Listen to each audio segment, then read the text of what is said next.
Good evening, everyone. Welcome to Darth Grumpy Dad. Tonight I'm streaming.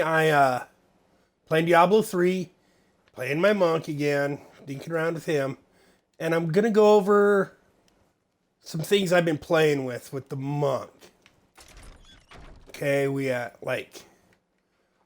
been doing a couple different Inna's PoJ combinations and Inna's captains to see, just stuff for running 90s and bounties and that type of stuff for Nephilim Rifts. Okay, and this, we'll go with, this one first, I guess. Now, this one has 4 pieces of the PoJ on it. All right, let's see. So, to get, obviously, Wu Kim Lao, Crudus Boots, Ring of Royal Grandeur in the cube, because I'm using this with a Tempest Rush variant. Now, as you can see, I'm just going to town over there, and I'm not using any spirit at all. And that's because I have a 4-piece bonus of PoJ going. I have the PoJ Helm, I have the PoJ Breast on the chest piece, the Lamblers of Justice, and the PoJ Mirrors of Justice, the shoulders. And that gives me the 4-piece set bonus. Now, the two-piece is the Sweeping Wind, and it gives you a speed bonus, but because you don't have Vengeful Wind, you only get 3 stacks, and you have to hit it all the time to restart your Sweeping Wind. You have to keep an eye on it. But the big one is attacking with Tempest Rush reduces your damage taken by 50% and increases spirit regeneration by 50%. All right? So, and to go with the Innis set itself gives you a good damage reducer. It gives you all your passive effects of your Mystic allies and the base passive effects of all your mantras. Right? So that's a big help right there. All right? And then gain the base effect of 4 mantras at all times. Right? And 5% damage reduction for each ally you have out. Your Mystic allies no longer take damage. Now with Crudus Boots on, you have 2 out. Right? So that's 10%. But every time you cap that, there's 4. Right? And it's a split ally. So every time you fire it off, you can get like 20 of these things out there. It's insane. Because they keep splitting. Right? Gain the passive abilities of the 5 runed Mystic allies all the time. Attacking enemies creates your chosen Mystic ally that lasts 15 seconds, up to 10 Mystic allies. So that's 100% damage reduction right there, right? Or 50% damage reduction, excuse me. The damage of your Mystic allies is increased by 3,000% for each Mystic ally you have out. So it caps at 50% damage reduction when they're all out. And to add to more damage reduction, I'm going with Desert Shroud, right? Epiphany, Desert Shroud. So that gives me another 50% damage reduction. Then what I run with Tempest Rush, Tailwind, just for the 25%, because I'm not really getting much else. I don't have any Tempest Rush bonus damage affixes. So there's not really much point behind doing any of the other runes.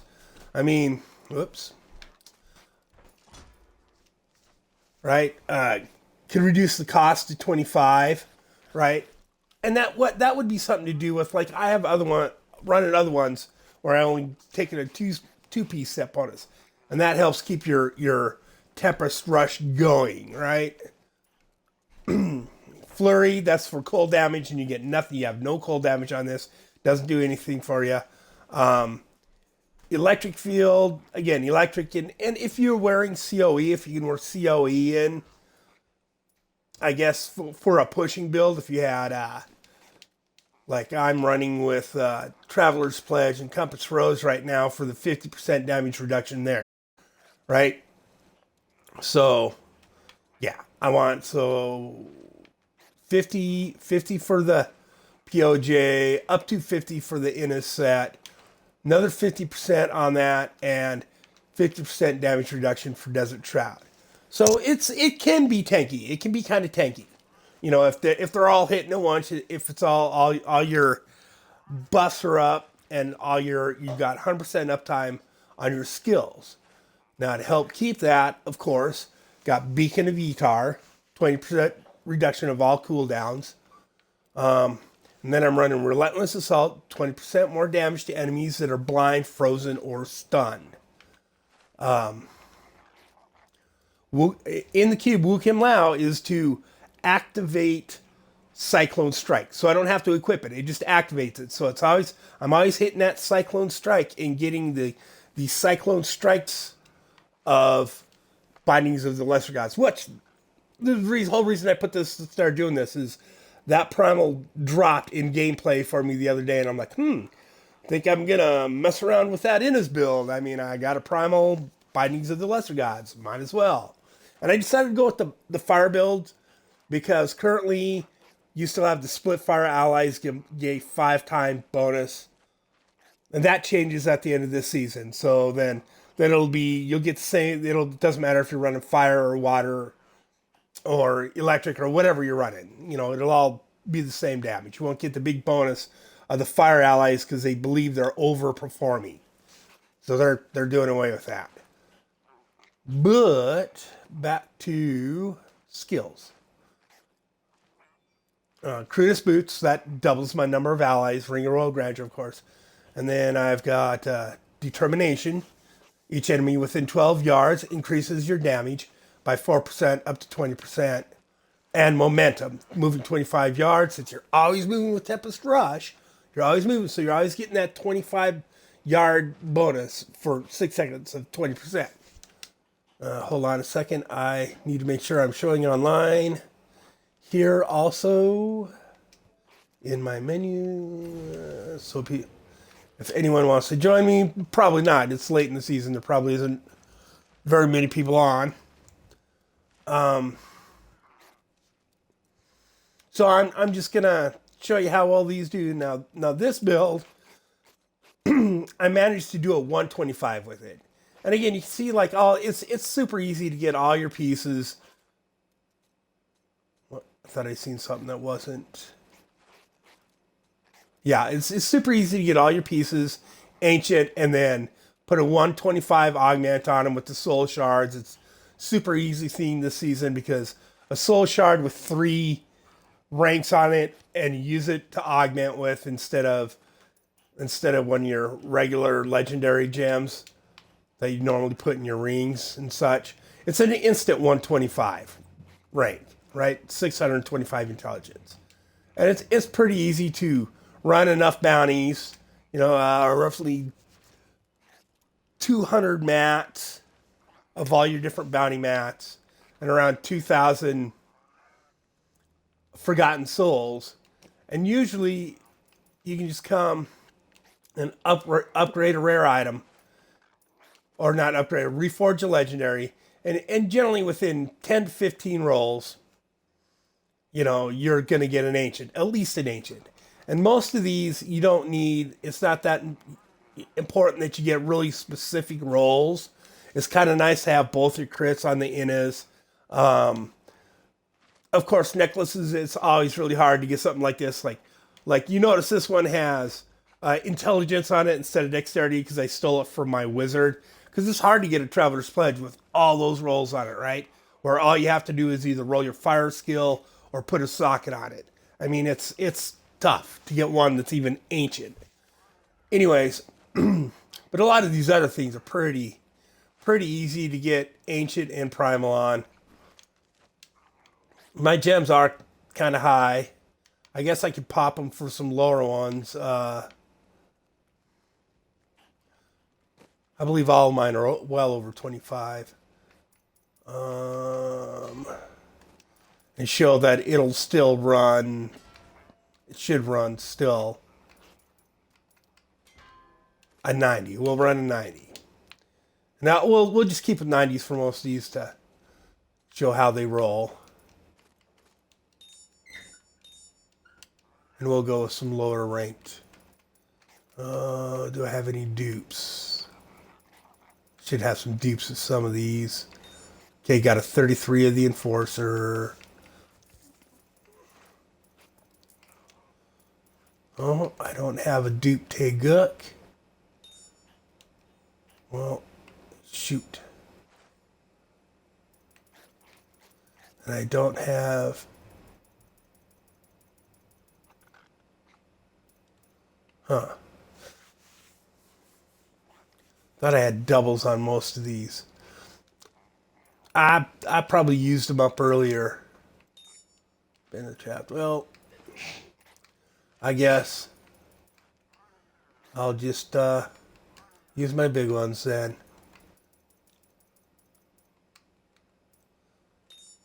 Which I know it doesn't really show fair how well stuff does.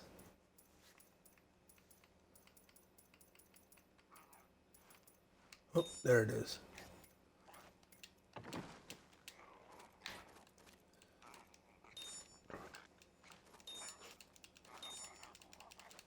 But so yeah, so that's the legendary gems I'm running with on this build. Beta the Trapped. Enforcer, obviously, because pets. Increase your pet's damage. And Taeguk, because I'm running Tempest Rush a lot. Tempest Rush is a challenge skill, so that gives me, again, 20% damage reduction, right? 2% for every stack of Taeguk, and I believe it stacks up to 10, so it's 20% damage reduction, and roughly 70% increased damage, right? As long as I have for 1 point, and I'm doing it all the time, so I'm getting that all the time. So anytime you're running a challenge skill, run your Taeguk. If somebody tells you not to, don't listen to them. It's well worth the run Taeguk anytime you're channeling. And then the gem in my Ina's Reach, I'm using Dregs of Lies, right? You deal 25% less damage. Your pets deal 25% increased damage. And killing an elite enemy reduces all your active cooldowns by 5 seconds. Now, there's a better one that gives you, it's 0.5% increased damage every time you hit an elite, one of your pets, or you, or any damage you do, or any, not just elites, but any monsters, any enemies. And that stacks up to 100 times for an extra 50% damage. Right? So there's you can get a better one. I just haven't got one yet that also has fire damage on it. This one came with 25% fire skill, so it's been the one I've been playing with to test this out. Hello, Man's Cow. How you doing? I'm sorry, I was busy reading. I didn't notice you had popped into chat.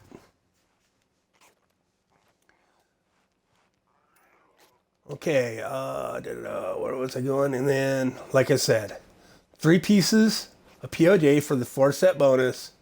And then I have to wear everything else. I have to wear 5 pieces of Innas. Right? So boots, pants, waistband. Then I'm using the Inna's Reach staff, which, does alright damage, but I mean, two-handed weapons gets better. You add them up and it's usually better. And I did roll fire damage on top of it. Early on, I probably should have rolled like crit damage or crit chance on it. But initially I'd roll poison damage on it to use my other gem that I had, because I had with fire damage on it. The other gem I had with fire damage was one of these, right? And those run on poison damage. And you have to have poison damage on your weapon to get any of that bonus damage. All right, so we're going to run a 90 with, yeah, this is all set up the way I want it. I mean, like, I'm running with Sweeping Wind just because I kind of like Sweeping Wind and I like the extra little speed boost it gives you. I'm not really getting anything out of it. You could put, and if you're good with the monk and you're good with this build using the Way of the Hunter Fist Punch, assimilation, where you just stop randomly once in a while and you punch in a group of. Generally, I'm thinking you should just do it with mobs, usually like trash mobs, and you hit them all, and you get you get that damage bonus for 5 seconds, which is cool. But 5 seconds ain't a whole lot long when you're fighting elites that take a while to kill. And every time I try and do that, try and get the extra damage bonus, when I just die. I die. I'm not very good with it. I'm sure there's people that are way better with it. And if you're good at being able to use it without dying, go for it. It's probably going to help you. It'll probably get you way further than Sweeping Wind will. I'm just not that good with it. And now I don't necessarily have to pick any of these because I'm getting them all anyways because of the PoJ bonus. I'm getting all those runes automatically.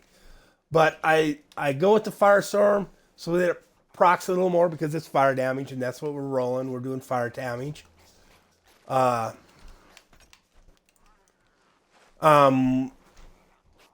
assuming most of you guys have 400 to 800 Paragon, and 200 is all you ever put in your Vitality, and you put the rest in your main attribute because that ends up being damage reduction, resistance, or armor, right?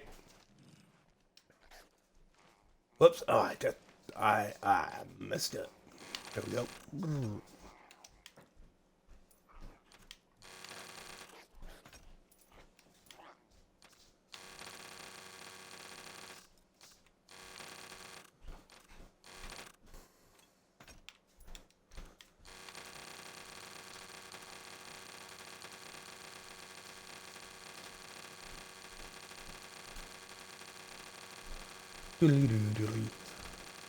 Sorry you have to watch me do this. It takes a minute.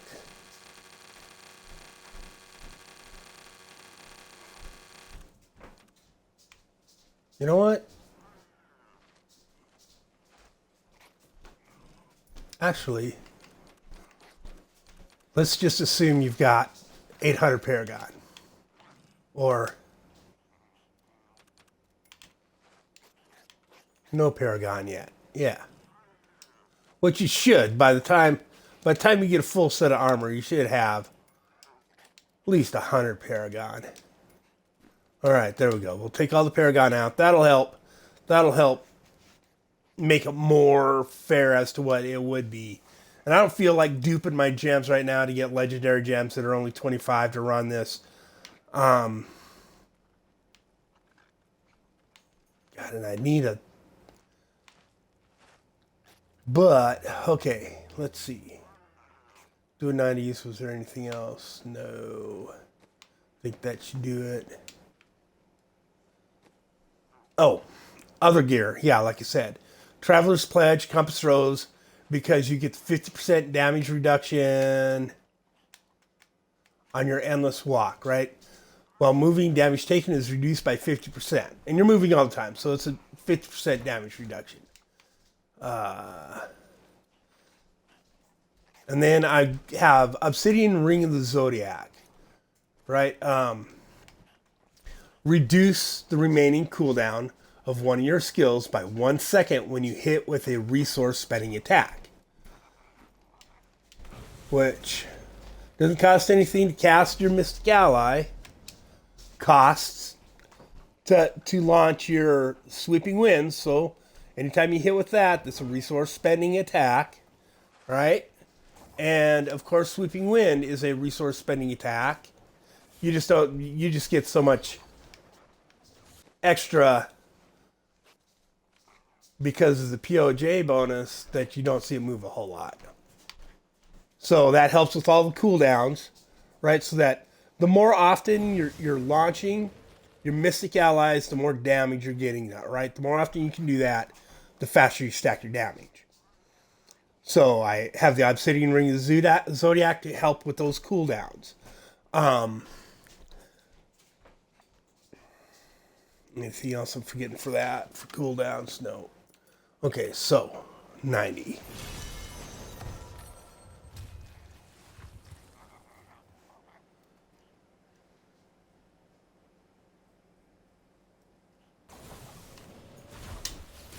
Okay, so I hit my Sweeping Wind. Now I have the setup, so Blinding Flash, so I get that 20%. See, this is still, even without any Paragon, right? And I was actually running 90s with this before I augmented any of my gear. I was still doing 90s as easily as this. Maybe not quite, but you know, you can see all the Mystic Allies. Every time Mystic Ally rolls around, they come running out and they destroy everything.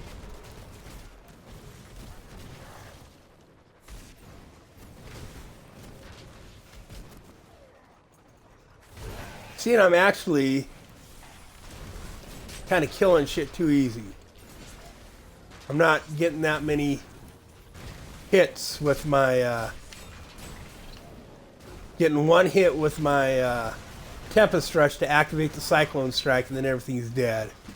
But oh yeah, and then of course I have to cover ground faster.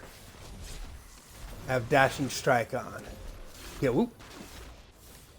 See, even without my Paragon, I mean, shit just dies. Get my Swooping Wind again.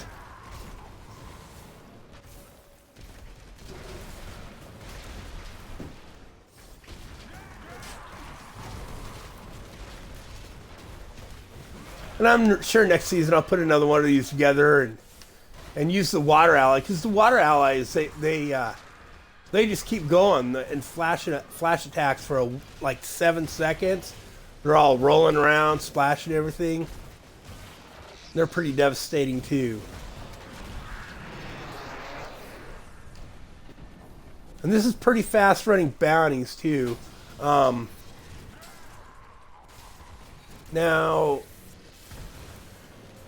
I do have a whoops, fire with that, my Swooping Wind. A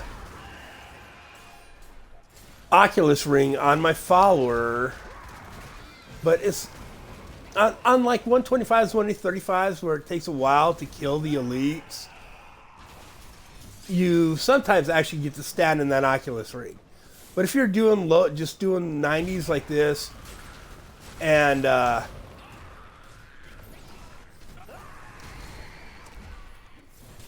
oh, lost my train of thought. God, I'm so bad at this. So if you just do a 90s and such like this, chasing bounties, running regular Nephilim riffs, I would put Avarice on just to get the speed boost and the because you're probably going to be wearing a Boon of the Hoarder anyways. So it's pretty, yeah, it's fairly devastating.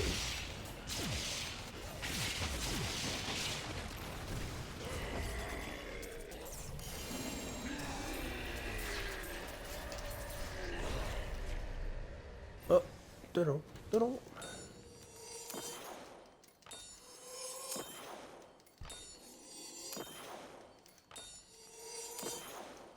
I think if you're not running Tempest Rush with the build, the legendary gems it calls for are Bane of the Trapped, Enforcer, and Bane of the Stricken. So it's not really a whole lot different as far as those go. Let's see what we got this bad boy in. 3 minutes and 23 seconds for a 90, which is pretty good. It's not bad. Now, let's put our Paragons back in.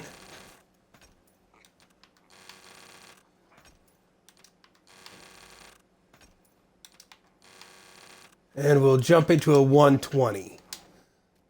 Now, like I said, this is not the push build for innas at all. Generally, you run, I think they're using the guilds set with this build. And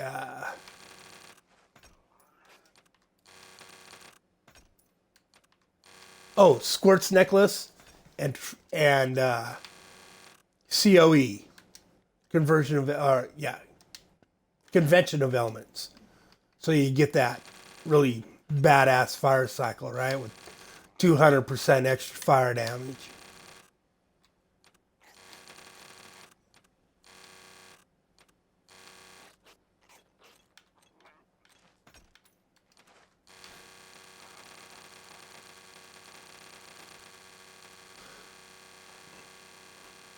And really, if you're playing regularly, it's not 2000 Paragon isn't that. I mean, a lot of people strive for it. That's their seasonal goal.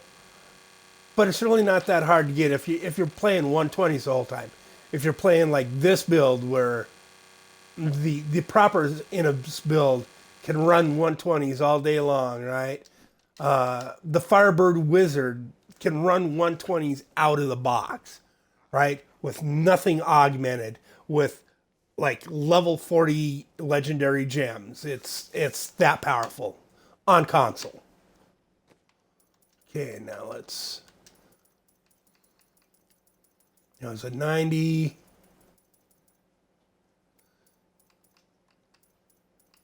We'll go up 10 at a time. We'll go to 100.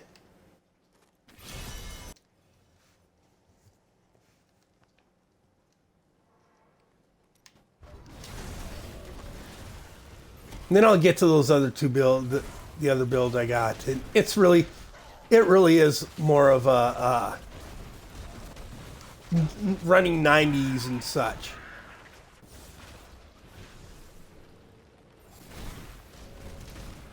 Now I have my dashing strike on the B button and the sweeping wind on the Y button. So, for the most part, I'm holding the right bumper down so that every time my Mystic allies cooldown is done, they're up. They come out and they start killing shit.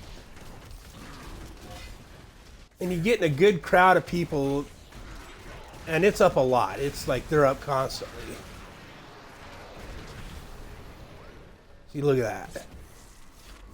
Took some damage in there, but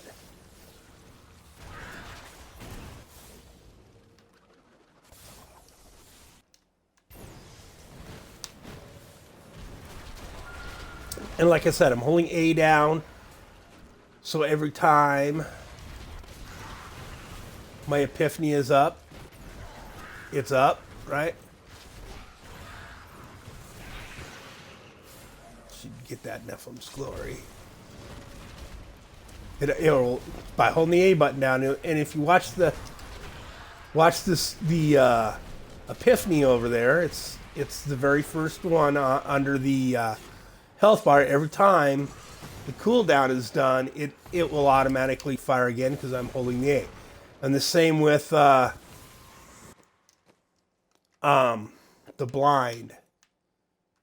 blinding flash, right? 15-second cooldown. I've got it on the X and I'm holding it down. So every time it's ready, it fires automatically. I'm just holding Tempest Rush down all the time.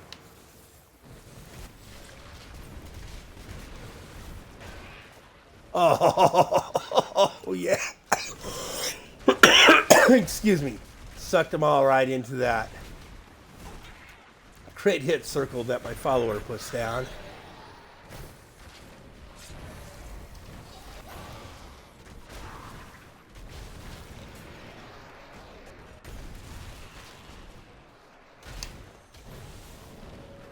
I haven't bothered putting the main build for this together yet because it seems to me that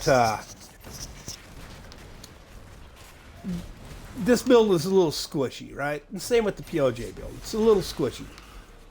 Above 120 Paragon. It's just, or 120 greater GR, 120 greater riff it up. It's kind of squishy.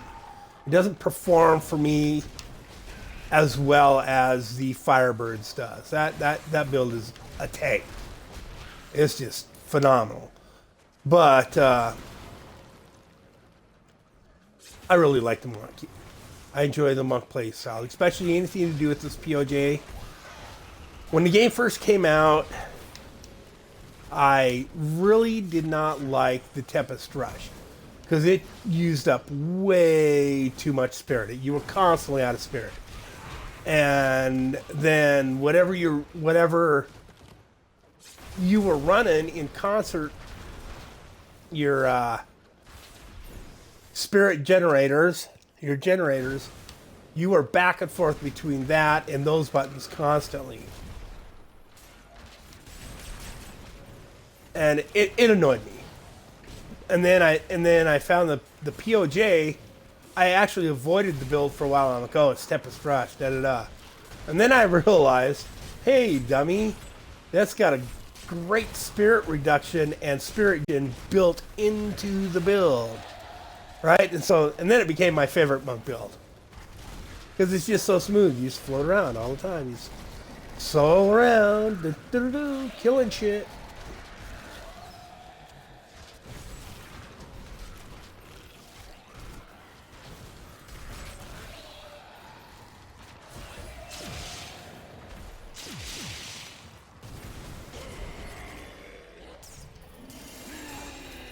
That was nice that I hit that channeling pylon right before the end there.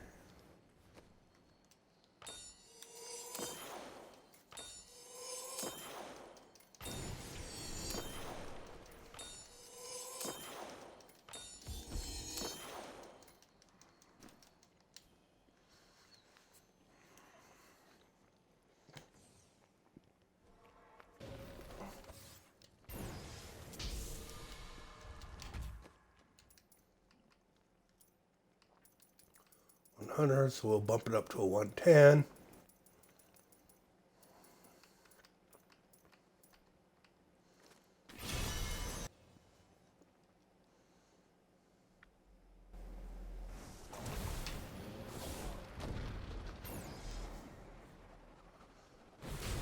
And again, and then right bumper, Mystic Ally, holding that button down all the time.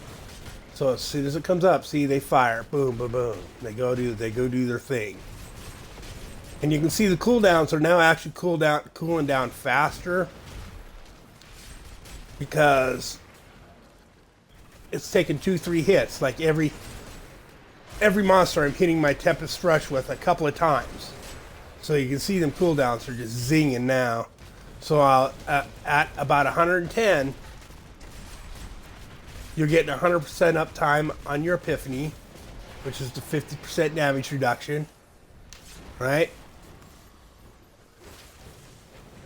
Your Blinding Flash. Once in a while, you gotta hit Blinding Flash again, because it'll stop auto-firing for you, but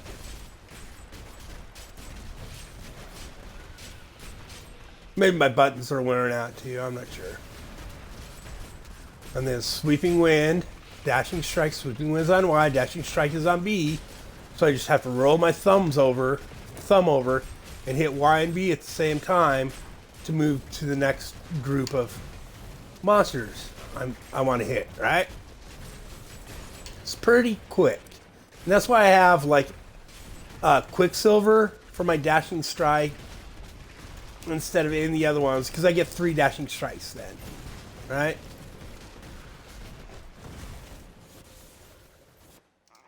And the soul gem in my helm I'm using right now is you deal 10% increased damage for every enemy instead of 5% to a maximum of 100%.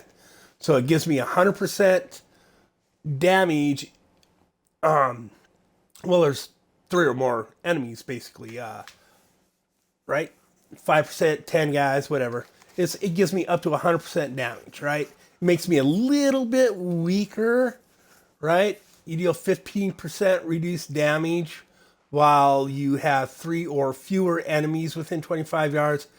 If more than 3 enemies are within it, right? So Makes me a little bit weaker when I'm not in a big crowd, which gets kind of tough when you're fighting the Guardian.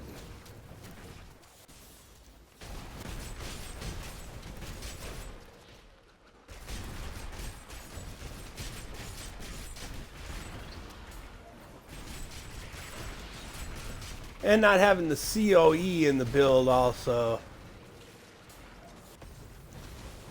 So I'm not getting that extra 200% damage when the fire cycle hits on the, ooh, get out of that, on the Rift Guardian.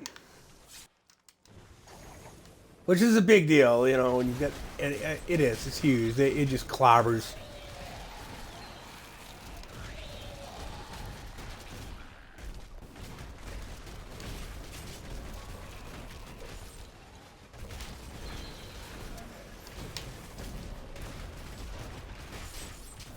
Whoop.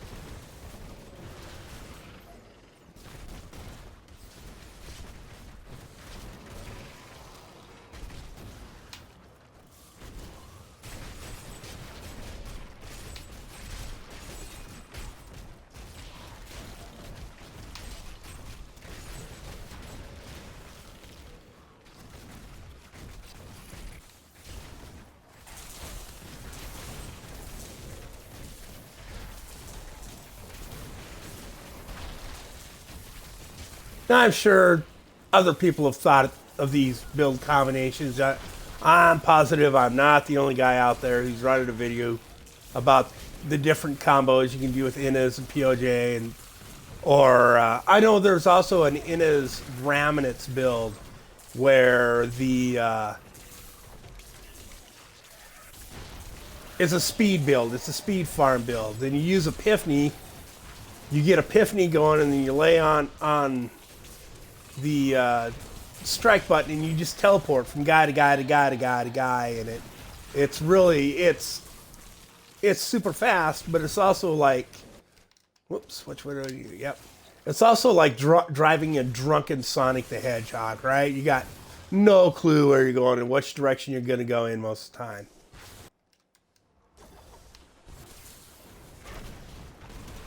And I think this is it moves fairly quick, right?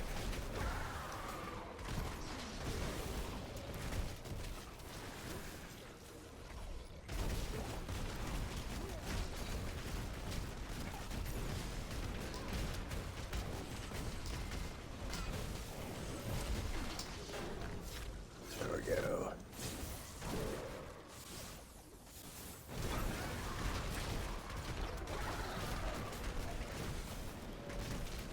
Yeah, so the Sweeping Wind, 3 stacks of Sweeping Wind, I basically 15% speed bonus on it, and the 25% speed bonus for having Tailwind on my,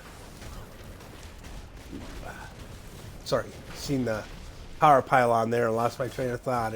Like, like a hunter with buck fever. Look at that. And there, look at that. Look at all them gens that dropped. Oh, yeah. There's something to be said about running these in a short amount of time, back to back to back. You just generate so many gems, so many of the Hellforge Embers and all and legendaries. It just, your drop rate gets to be insane, especially when you're like running those 90s in 2 or 3 minutes back to back to back all day. The amount of stuff you can generate is insane. And I'm pretty sure I need to, yeah, clear out. 3 and out. See what all we got. Garbage, garbage, garbage. Oh, bovine barche. Cow stick. Oh, Dragon Lies.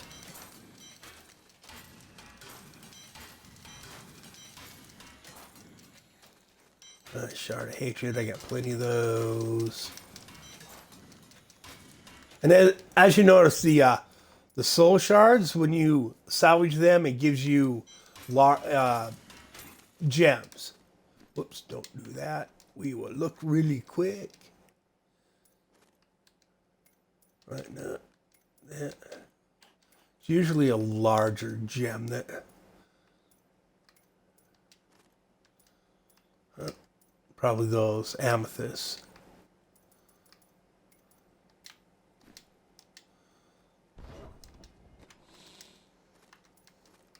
Okay, what do we got? Look at this. 1, 2, 3 L4 embers. That's pretty. You just gotta keep running them rifts all day, back and forth. Ooh. Oh yeah, put the bovine bar to shade. Cow stick. For those of you guys that don't know, that opens up the cow level. Maybe I'll pop one later to show you. I forgot what I was getting in here. Oh yes. Let's grab these. And let's, getting ahead of myself. There we go. Let's rank this up. 3 Hellforge Embers to get this to rank 3. See what we got. No fire damage on it, so it's not, you know, and again, it's not, does not have the good effects I want.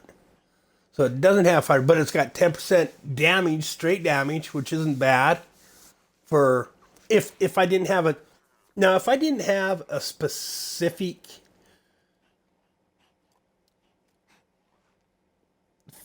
skill I was stacking on, if I wasn't stacking cold damage or if I wasn't stacking fire damage, if it was just all cross damage, that wouldn't be bad with just the 10% extra damage and the 271 damage, right? That wouldn't be bad.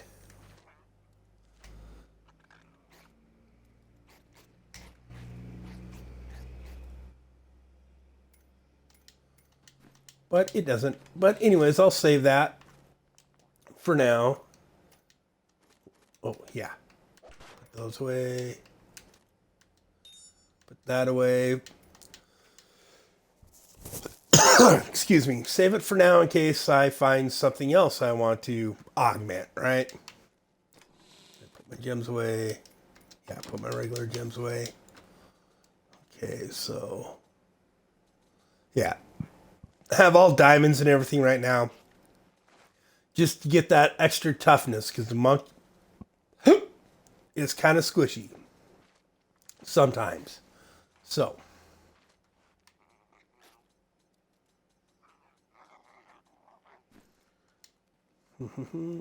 what did we just run? We ran a 110. I've run a 125, I believe, with this. We go into the leaderboards, Greater Rifts, Monk. Yeah, I ran a 125 with this build in 8 minutes. I tried to run a 130 and was just getting beat up. Because I was just kind of wanted to tie or beat my friend Timo here, right? And I was just getting beat up. You know, and I'm not sure. I probably could put the regular build together with the Shenlong's fists, the fist weapons, and COE and Squirt's necklace, and be able to beat him at this point. But I think he was running the Water Monk, actually. Variant to this. He was running the Water Ally variant. And a 130 with the Water Ally variant is pretty good. And it appears he's got 125s on everything, so everything's ancient. He's got pretty good rolls on that Squirts. Yeah, so he's using a guilds. The guilds, because it should be green, but because he's got the set bonuses. Because it reduces damage, increases 30% damage, and then again a damage reducer from elites plus another 30 damage to elites. So that's a lot of extra damage towards elites.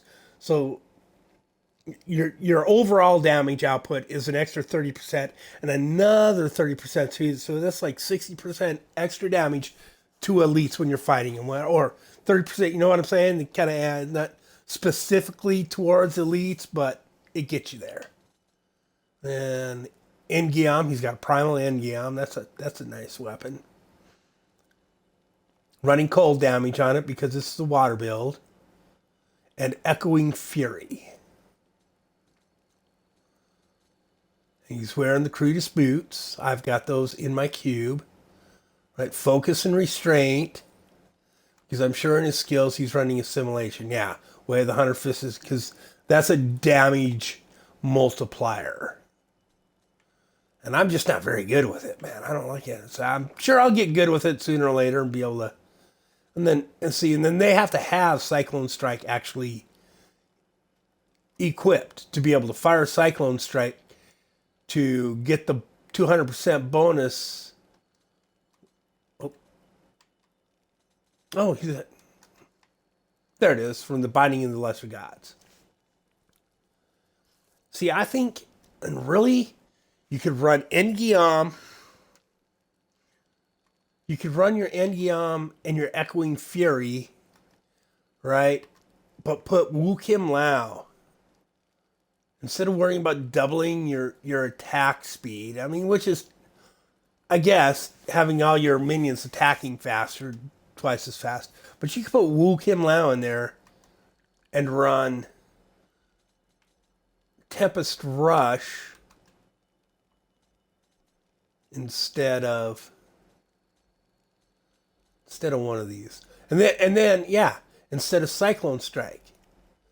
Right? And then you could put something else on Cyclone Strike. Because Cyclone Strike gets fired automatically every time you hit with your Tempest Rush.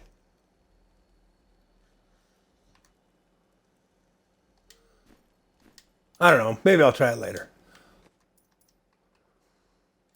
A 110.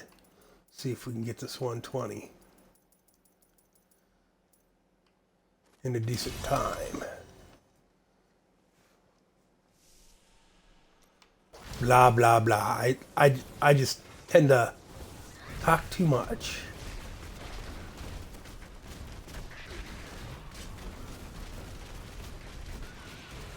Yeah, see, now it's taking me way longer to take these dudes out. Oh, there we go.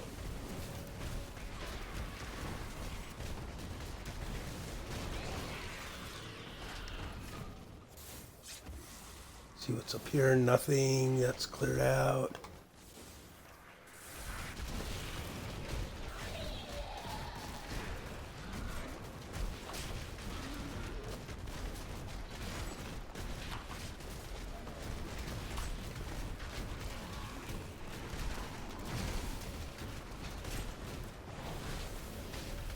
And really, I could probably run Master of Winds instead of the Fire. Because 3 stacks of Sweeping Wind with Master of Wind rune can freeze and stun guys. If they're exposed to the Sweeping Wind for a second and a half or something like that. Which would definitely help. If they're frozen, they take more damage and they're not hitting you.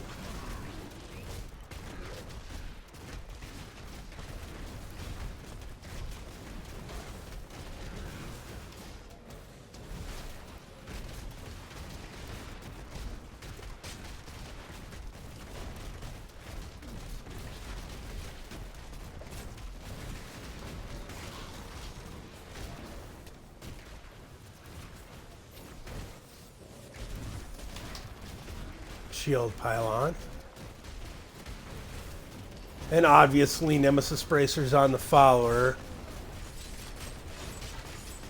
You get the extra champion from every pylon.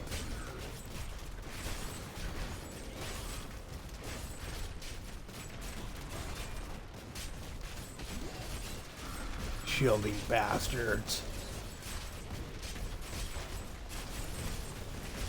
You're doomed now. There we go.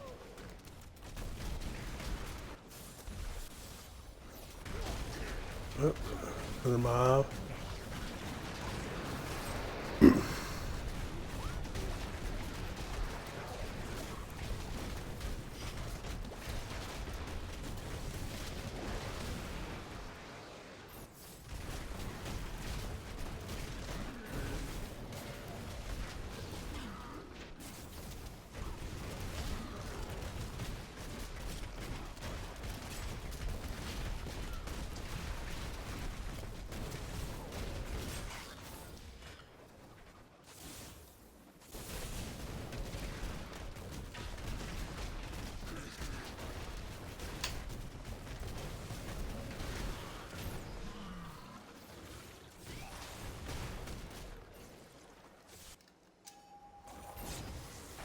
Power pylon, nice.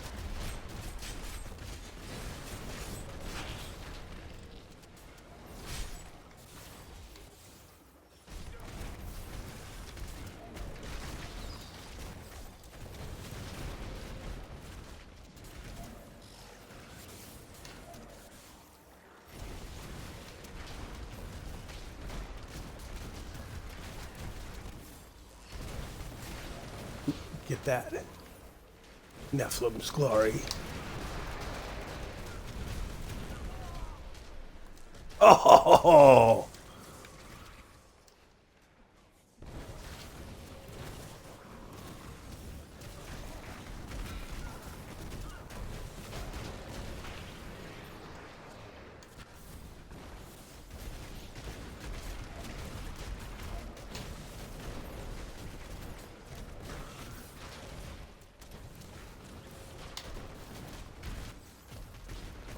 More killing? No.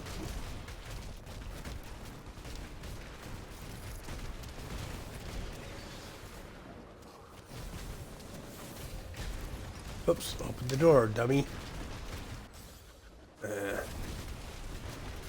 There's a nice group of guys.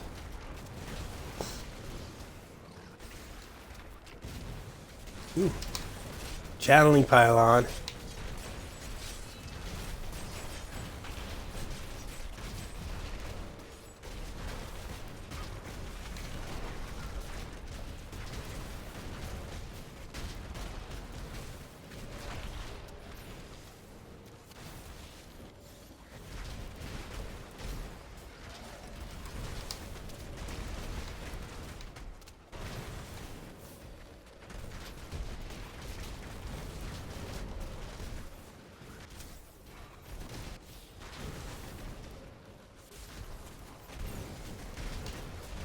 Huh. I am surprised there was not an elite mob down here.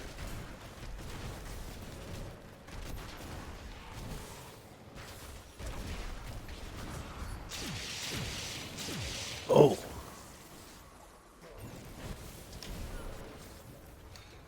Yeah, that's not a bad spot for me. Ooh, yeah, right in that nice shade.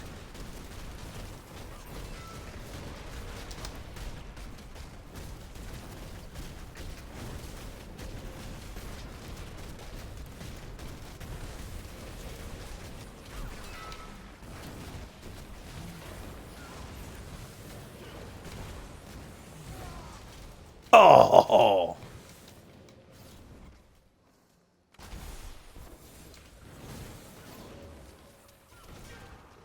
Get my Tempest Stretch up.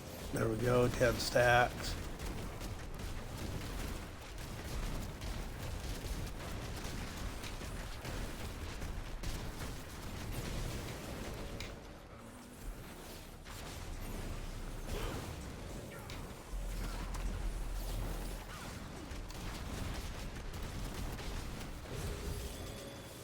There we go.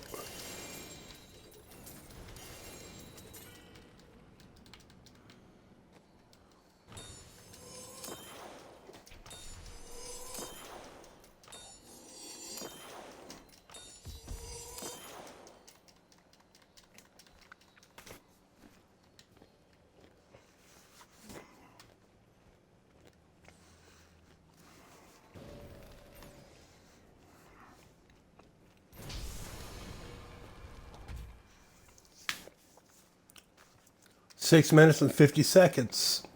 7 minutes, basically, for a 120. With some just kind of build I threw together. I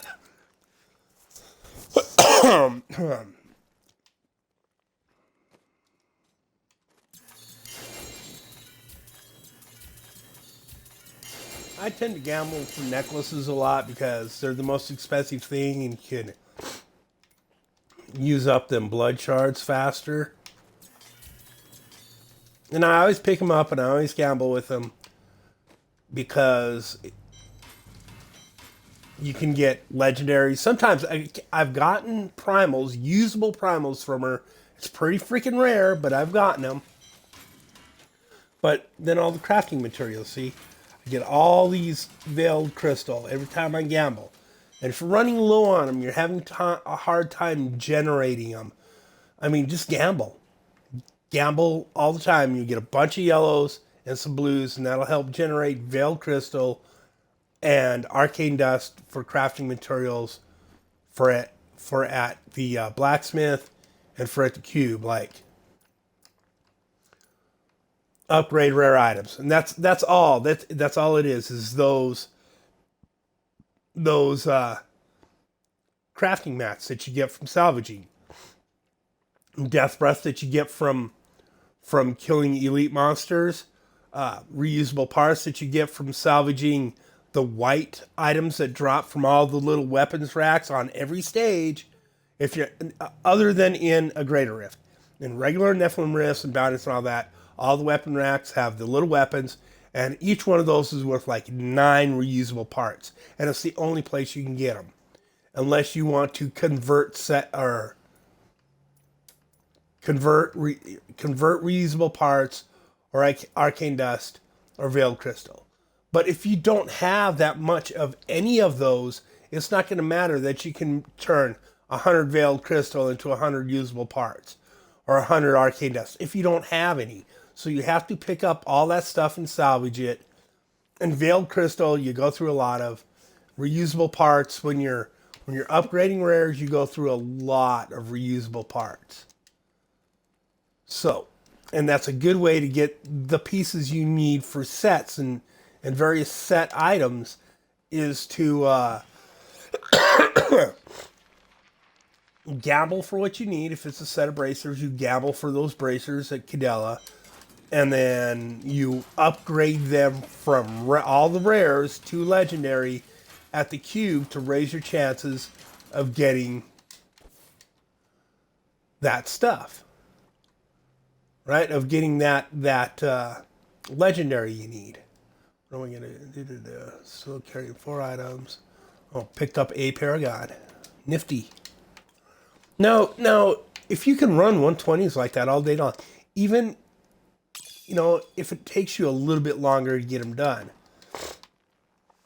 it's a lot of Paragon, right? It's a lot of XP.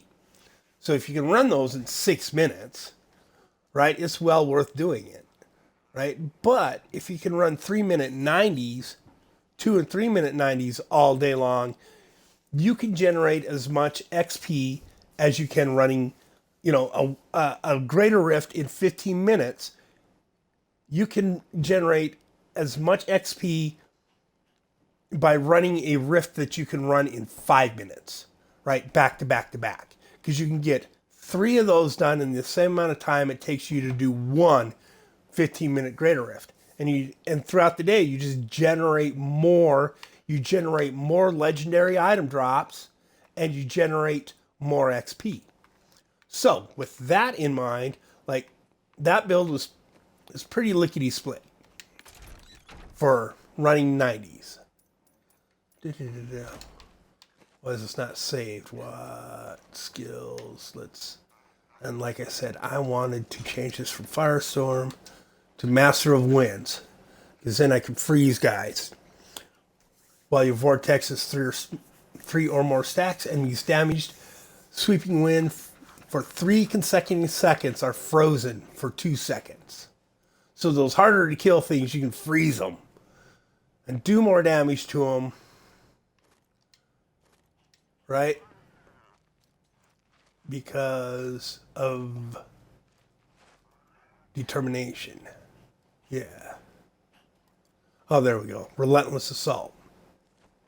Blind, frozen, or stunned. So you're already blinding them. If you can freeze them on top of that.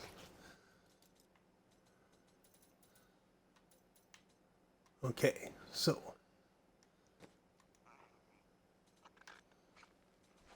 Take it. There. Trap. All the other skills are what I want. Tailwind. Yep. Says it's not saved. I don't know why. But it appears to be everything I want. Now we're going to go with this build.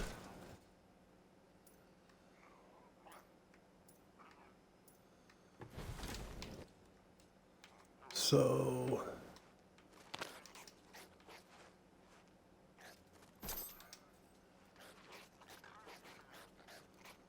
I don't know why that didn't equip.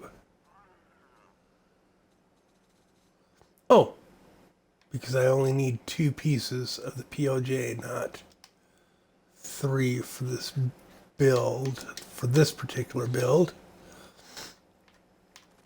So it should be this. Which again, it didn't take me, I was trying to get an ancient, and like 5th roll in to turn a normal legendary in his vest into an ancient.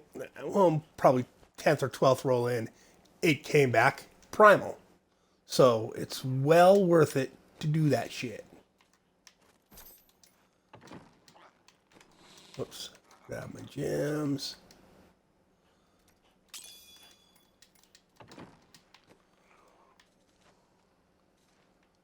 Oh, that's right. This build. I don't need quite, because I'm not pushing higher with this, right? So I don't need quite the resistance I would need to run all diamonds, right? So this is just a blow and go build.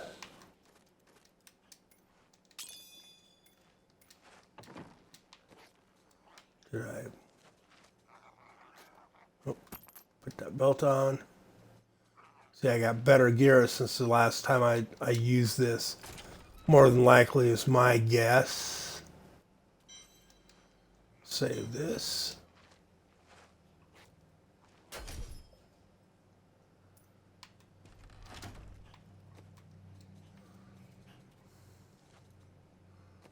Okay.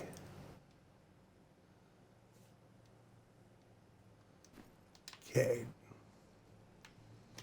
Now, I have, as you can see, Wu Kim Lao and Vengeful Wind. Cube, I have Messerschmitt's Reaver. Why I can't say that very well right now, I don't know. But the idea is every time I kill something, because I'm killing stuff fast, every time I kill something, I get a second off my cooldowns, right? So that I can have 100% uptime on most of my skills as much as possible. I'm running the same, because I just happen to like these ones are great for the monk, right? Of course, I'm running Desert Shroud. Give me that toughness. Tempest Rush Tailwind, which, let's do that instead. Nah, I'm killing stuff. It's so fast, it doesn't matter. Of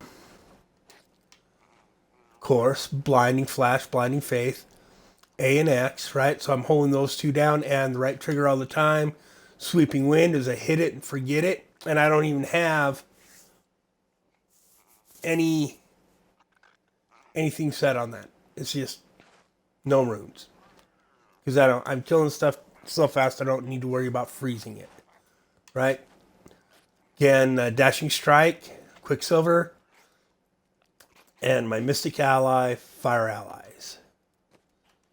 Again, Traveler's Pledge, Compass Rose for the extra toughness, and I'm running Convention of Elements on this, right, for the fire cycle.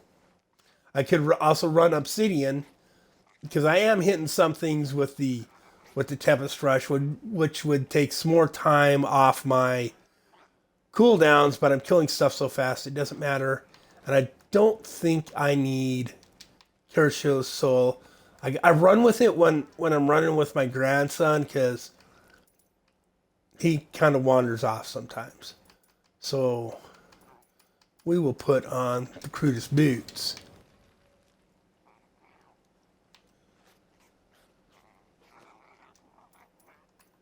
And go back down to 90.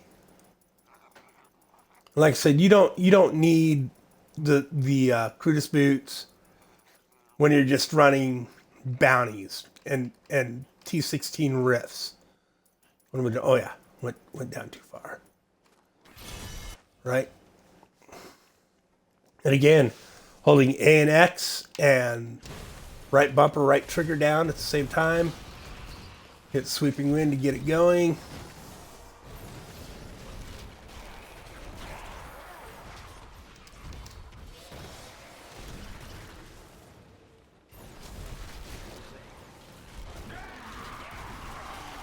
And it just mows. You just get moving.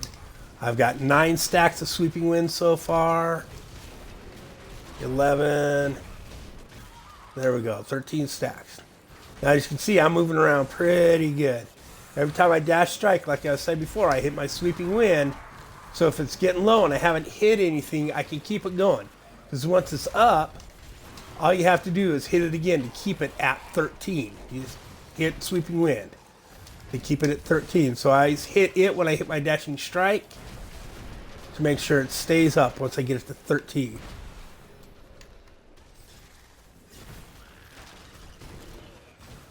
Oop. Oh, now we're really cruising here.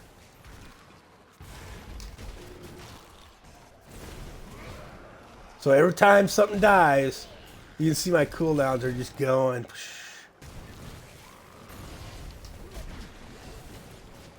Probably don't need the COE on this. I think I put that on to, I think I was trying some pushing with it and I got a 110 but couldn't do a 120 with this.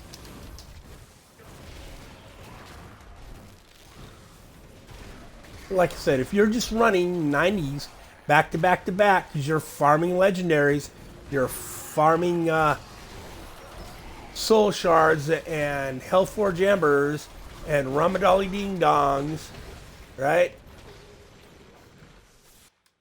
This is pretty smooth. It's pretty it's pretty kick butt. Oh, right out of my speed up. Nope, it's still there.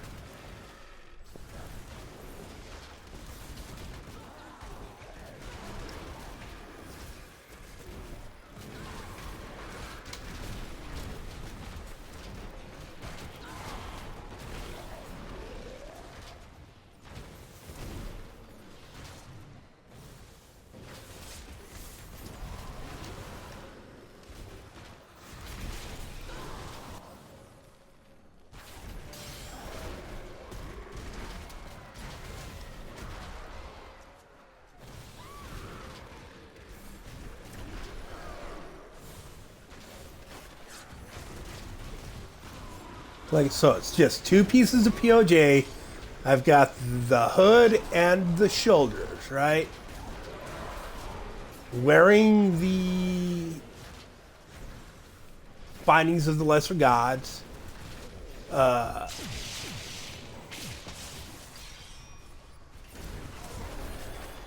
Wearing 5 pieces of Inna's. That was either a legendary or a, let's see.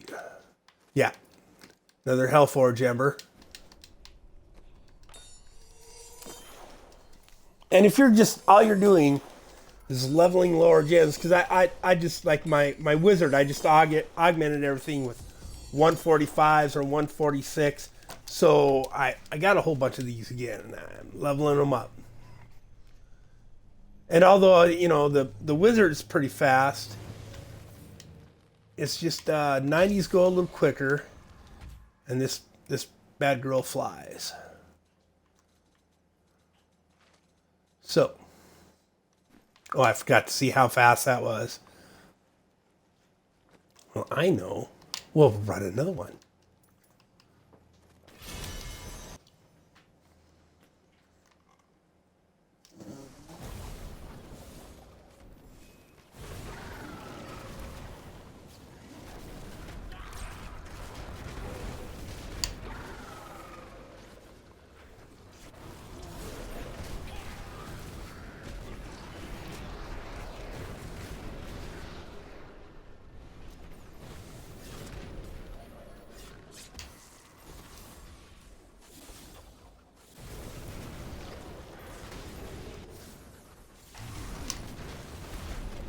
Oh, a pylon and the way out. Nice.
Probably not going to be anything up there. Could have been a pylon up there, but...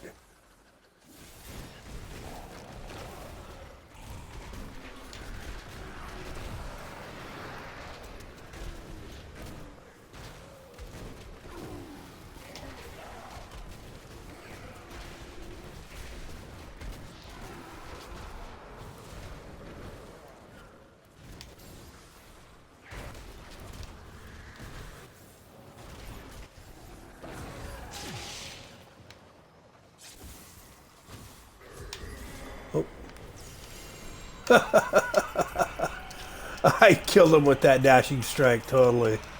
Just smashed his shit. Oh.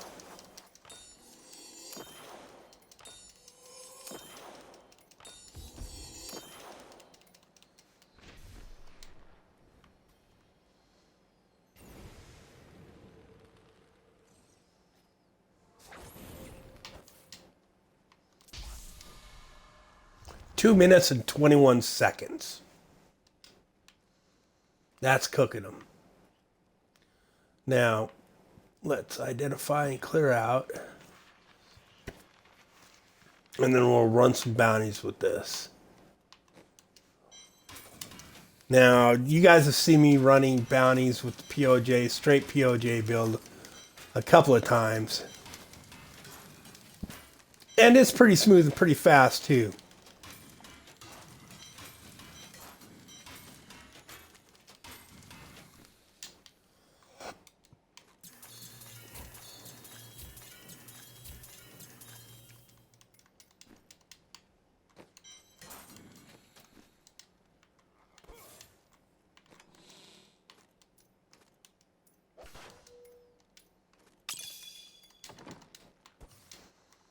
Now, we'll start with a regular Nephilim Rift to give you an idea what it looks like. Now, those, I don't need the doubles, right? And it's so you kill everything so quickly. I just put Kirishiro Soul on. So now I hit my Sweeping Wind. And then Kirishiro Soul allows it to stack to 13 and stays there.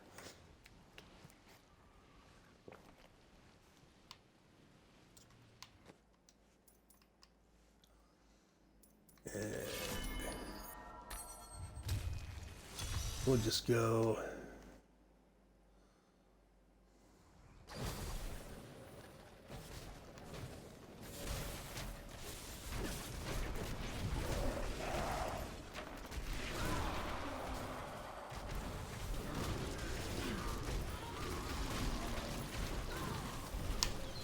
See, now even without the double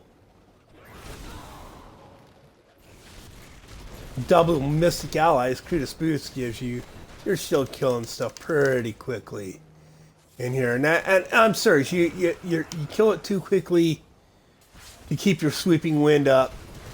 Otherwise, you need Kirishiro Soul on. So it's worth it to give it up. Oop, look at that.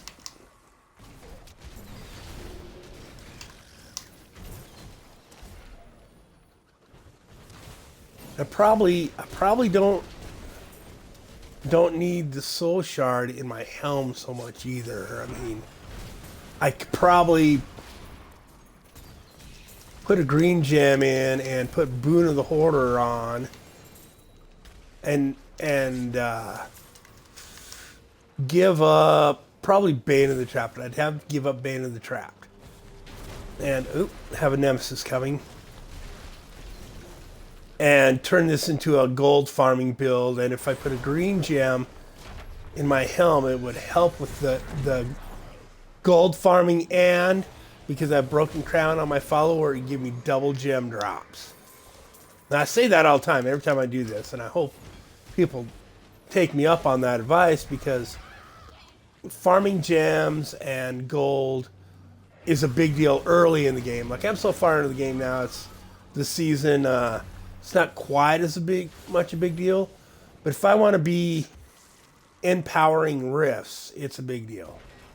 I'm getting low on. See, you use a little bit more spirit with this, but as soon as you're your allies start killing people, like, it's right back. Kind of wish I would have thought of this earlier in the season. To build this Innas like this with just 2 pieces and my Wu Kim and right it just to run bounties with people with this stuff. Because they're doing it with the water allies instead of the fire allies. And I use the fire allies, like I said, because they get that big bonus from blessing of the lesser gods, right? Your bracer. They get a big bonus on it.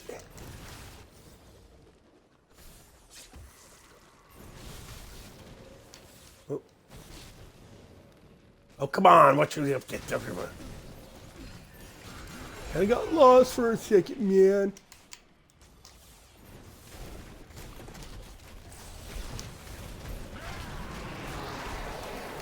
And get out. Come back for that gem. See, and I forget something, I get worried about stopping, because you lose your 50% damage reduction from Traveler's Pledge to Compass Rose. You stop moving. I mean, it takes a second to wind down. But it's so nice that the Mystic Allies keep attacking everything around you and keep them off you. So unless you're standing in ground effects, you should be okay. I remember doing it, watching the guys early in the season do it with the water allies on this monk build, and they just go everywhere and kill everything. And so much of my stuff right now is already set to fire. I don't know. I'm sure next season I'll make the water allies one because they are really cool. And since you're getting the same bonuses, it doesn't matter whether it's water allies or... Ooh, get that bad boy.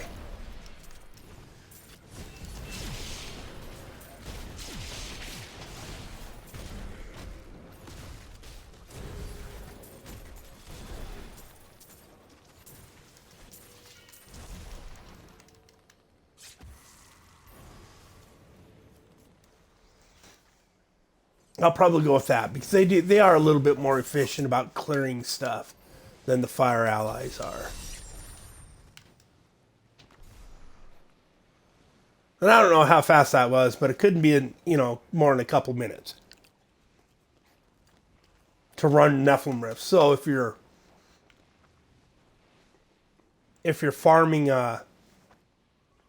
Rift Stones, it's a great way to farm Rift Stones. Or just all the other stuff that drops in those Nephilim Rifts.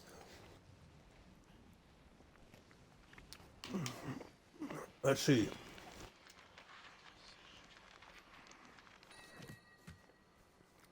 Excuse me, I decided to grab a bite of my snack here.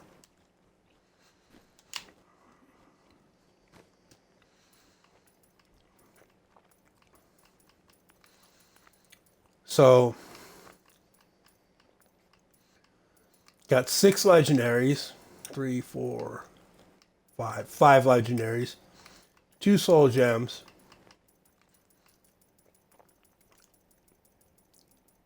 and a whole bunch of crafting material. Right?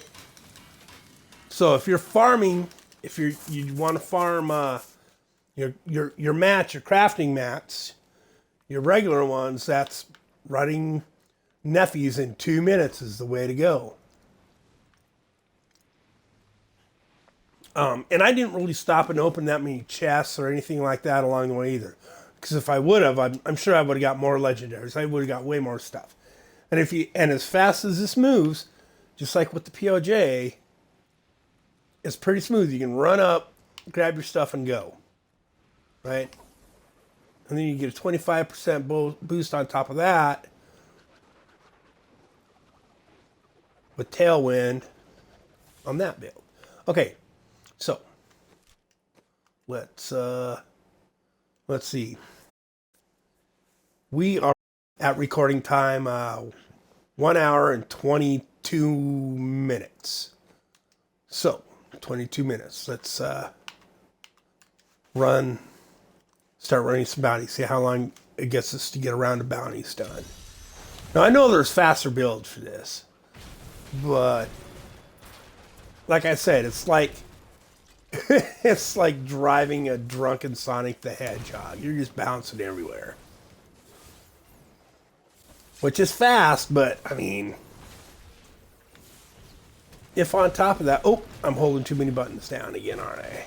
No, or I'm not holding enough. There we go.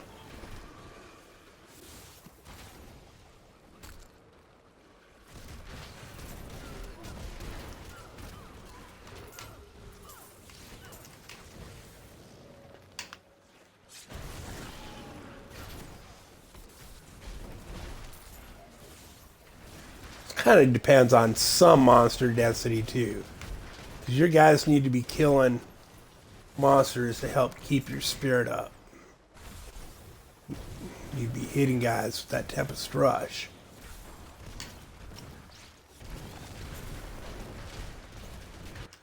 And I suppose do that, make it a little cheaper. But like I said, I'm not doing any damage on... I'll move a little bit slower. Yeah, you can tell that right. But it will help keep my spirit up.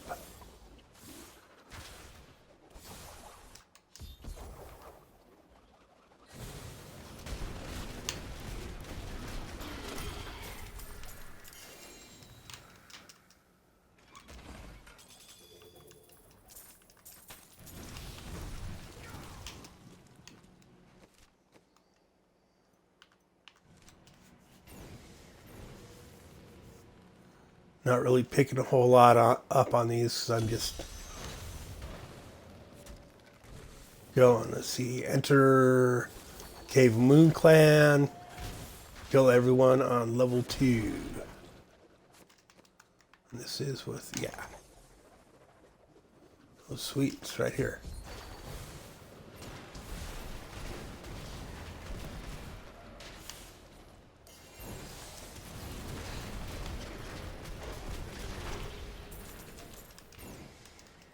Shoot. Well, I'm thinking about this. So we're doing bounties. Grab the Gloves of Worship. Put Gloves of Worship on my follower instead of the Scribes. Scribes are good when you're farming keystones. But the Gloves of Worship are mo better when you're just doing this stuff.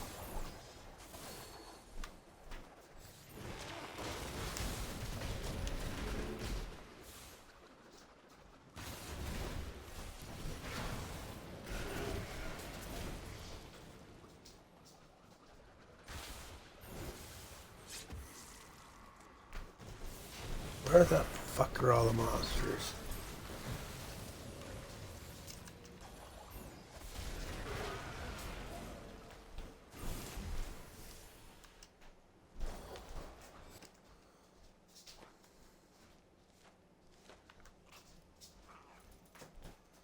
Seem to be going through more spirit than I was before.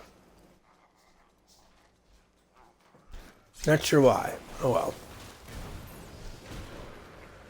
When I was testing this, I don't remember going through quite so much spirit when I was doing this. I was probably picking more shit up, stopping more often to pick shit up, right? Ooh.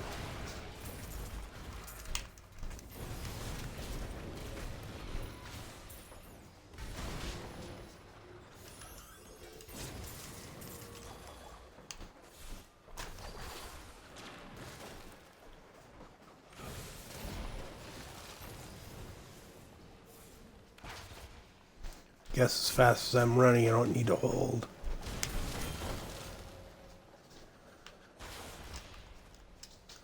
But if I want, whoops, there we go. My Taeguk bonuses going, I need to be on that Tempest Rush a lot.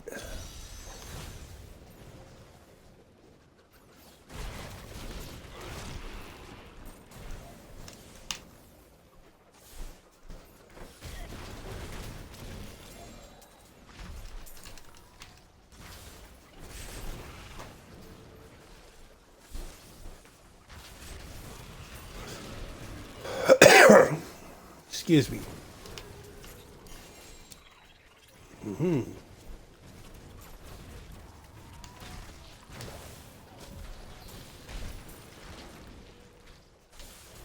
So fine.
Come on.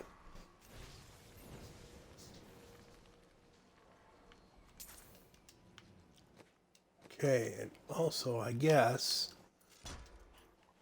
I'm going through more. There we go. That'll help us gain some more spirit.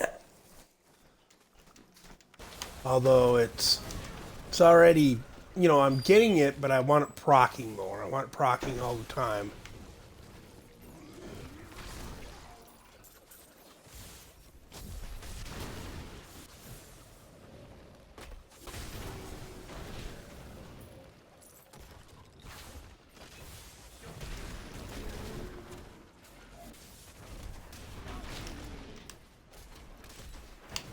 Come on.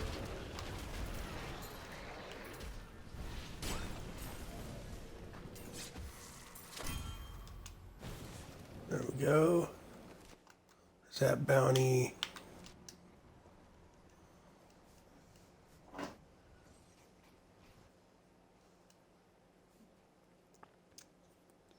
Like I said, there are faster bounty run builds that you can run if you're, especially if you're not worried about picking anything up. Far enough in the game where you don't worry about picking up death breath or anything. Yeah. But I just make it a habit to do it so that when the season starts next season, I'm just doing it. I'm not having to make a conscious, oh yeah, I need to pick stuff up. And I'm still leaving a lot of stuff on the ground. Just still grabbing the death breath and the legendaries.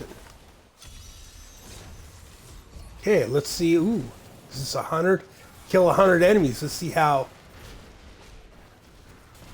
quick this build works here.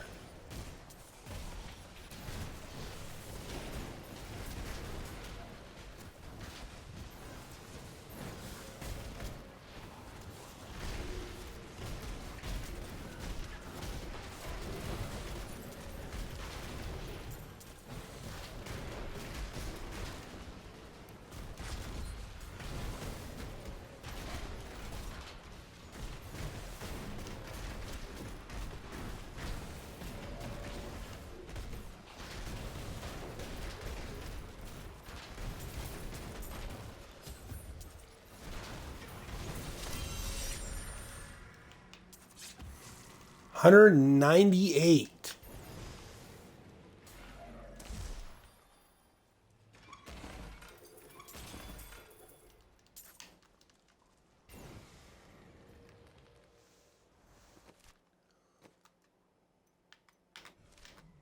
Ah.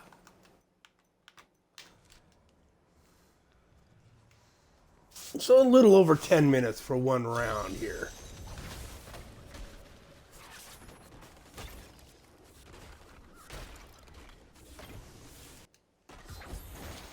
For the first set of bounties, so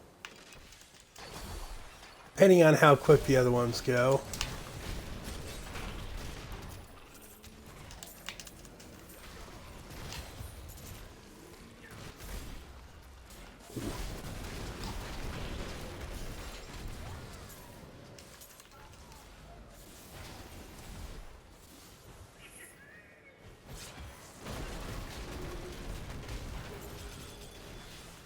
See, that would have been a double gem drop there. I let it go, though.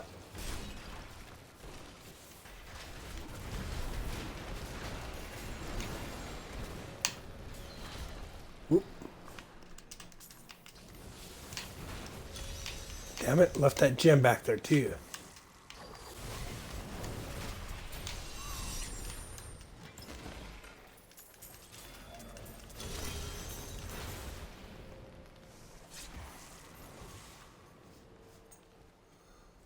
Okay, let's...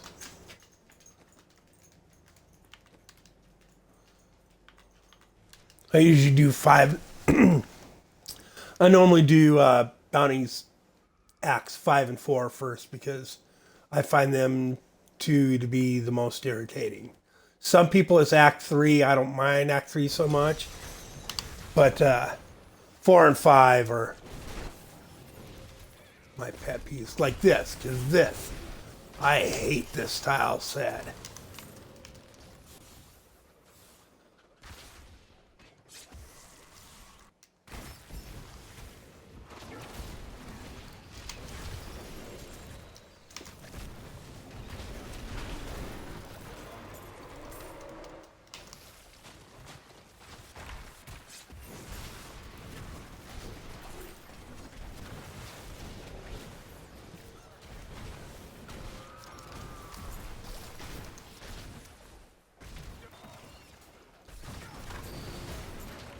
Now, if I was farming gold too, I mean, this would be a big deal right here. All this, that would every one of those monsters would have dropped gold. Okay, now I gotta kill everything.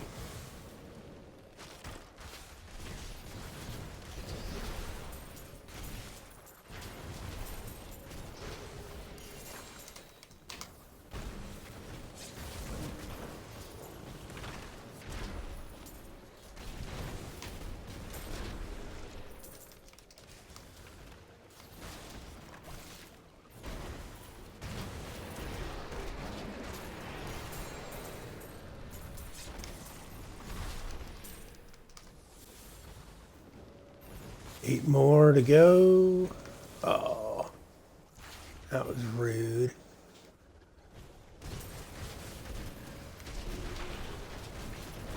See, now at this point, because of the gloves of worship, I've hit enough of those smaller spires to where I'm not going through nearly, it's getting easier and easier to kill stuff. Go back to town real quick. Should always clear out after I finish an act, but sometimes I forget.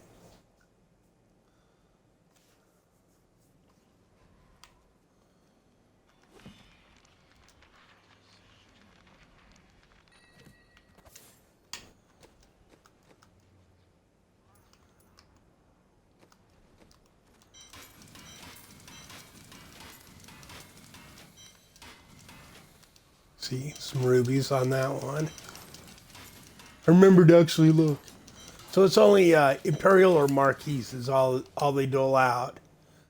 But still, let's see what I got. Oh, I got plenty of room there.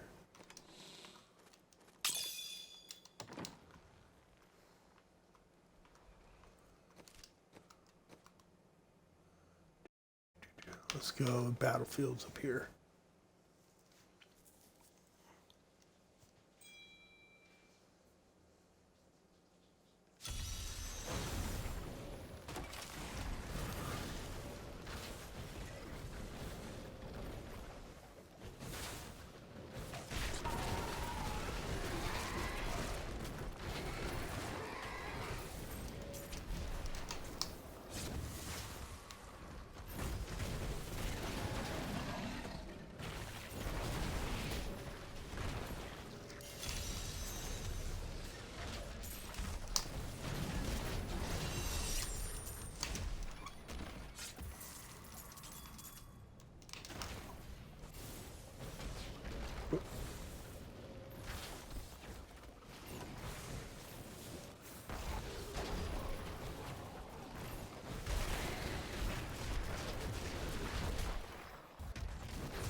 See, normally when I'm doing this too, I hit all these.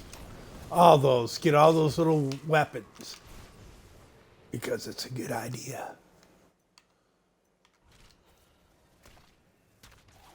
Oh. Come now.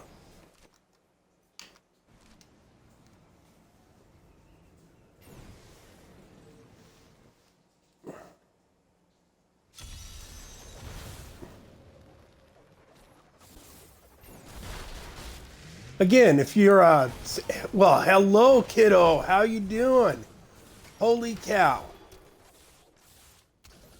I even have my computer right in the line of sight and it gets so focused into my TV that I don't see people leaving me chat messages. Doomsday stopped in to say hello.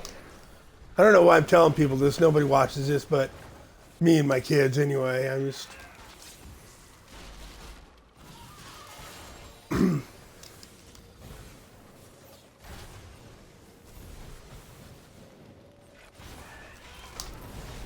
Yes, I'm having fun with my monk builds again. I've put together a cross of the Innas and the PoJ, two different ones. This is like a two-piece one, just so I get the sweeping wind, right? And I'm using, because I like the sweeping wind, and I don't need to use the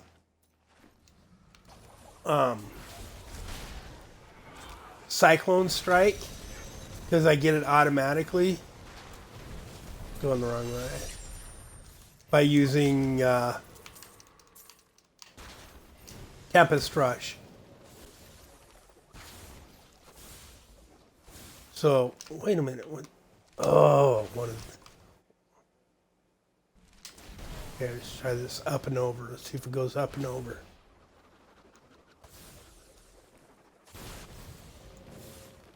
Oop, jam.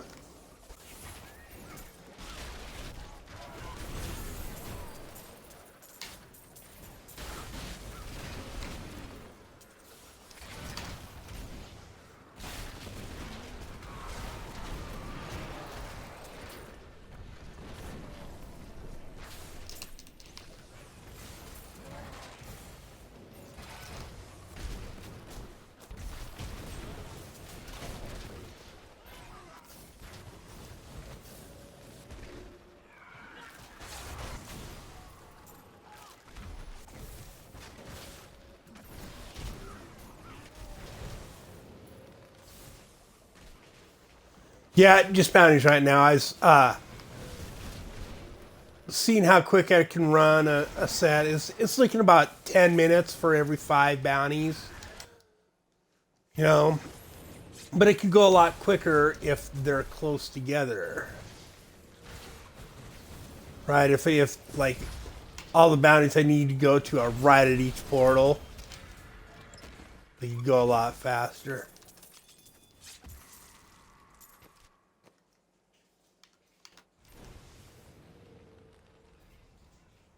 But I did run with the other build I have.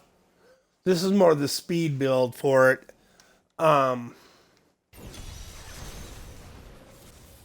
Which there, like I was saying, there's another one for where you use 2 pieces of the Ramniet, and it's just super fast, but it's crazy. It just goes everywhere. It jumps all over the place. It's hard to run it.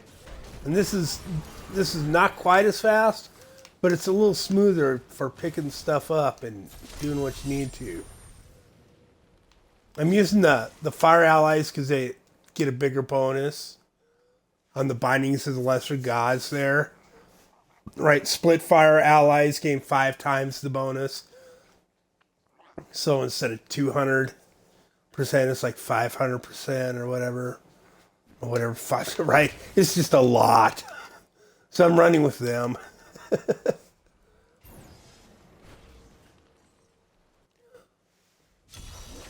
With the other dad, the one with the buttons for eyes, cool.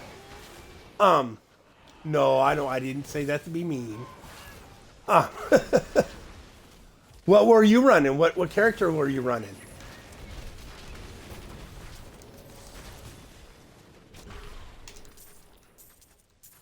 or characters. Oh, hey, this guy's getting away. Oh, you were running Monk? Were you running PoJ or the Innas?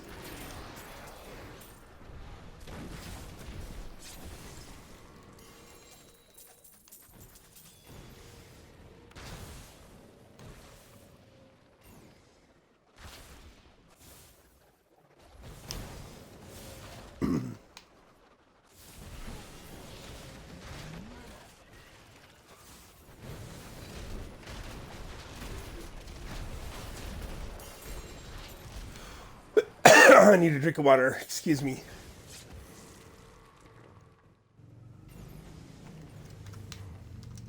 Like, I threw one of these up just the other day on the PoJ. Just my farm build one, right?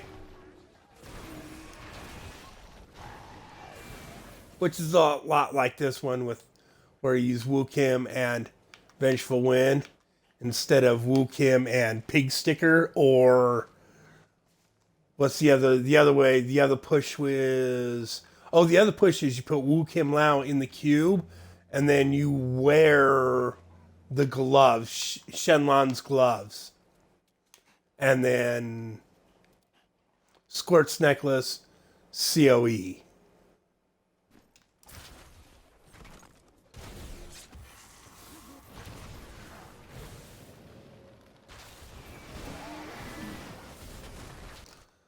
There was, oop.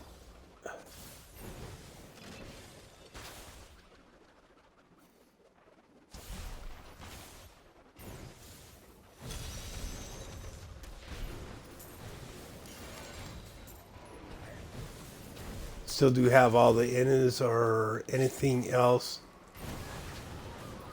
I still have the monkey. Oh, the Monkey King set.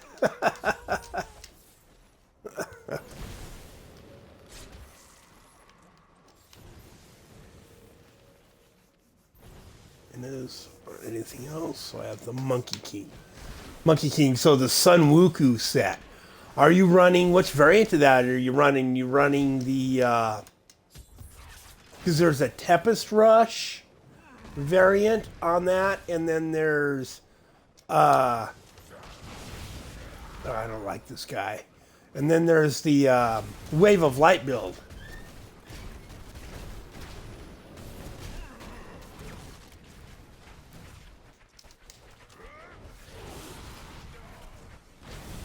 Get a boy. All my little mystic allies were still just beating on him while I was knocked out. Tempest Rush? Yeah. So then you have Woo Kim Lao somewhere. If you're doing that, you can set it up with Woo Kim Lao. Well, you could use Woo Kim Lao and Vengeful Wind. And then you need Caesar's Memento for your wristbands to get the bonus for your Tempest Rush and Cyclone Strike, and then you would need Balance would be your weapon in the cube you'd want to use.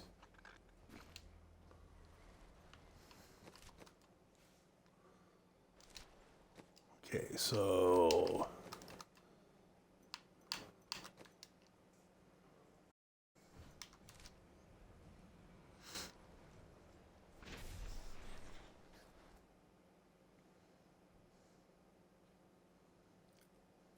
like, oh, I gotta go to, no, I don't have.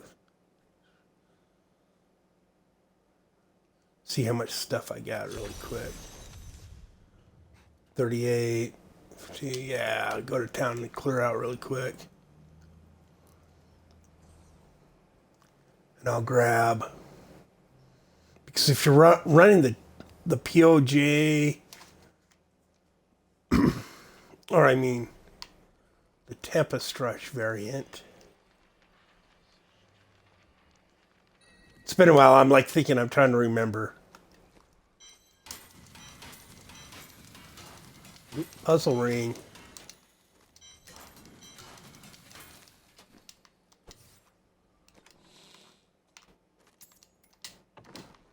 So let me grab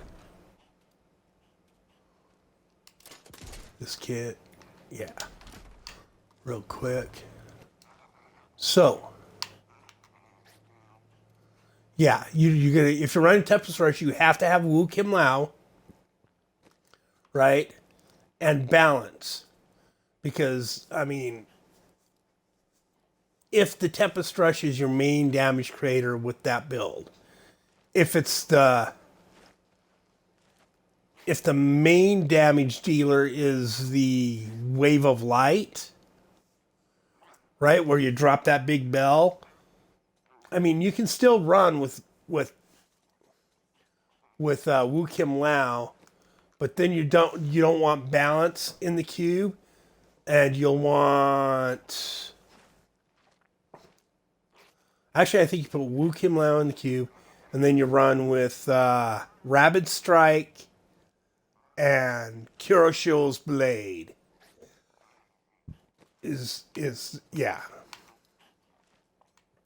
And then you want Sokrin's gaze either on you or in the cube, because that makes it so the Wave of Light bell drops right on.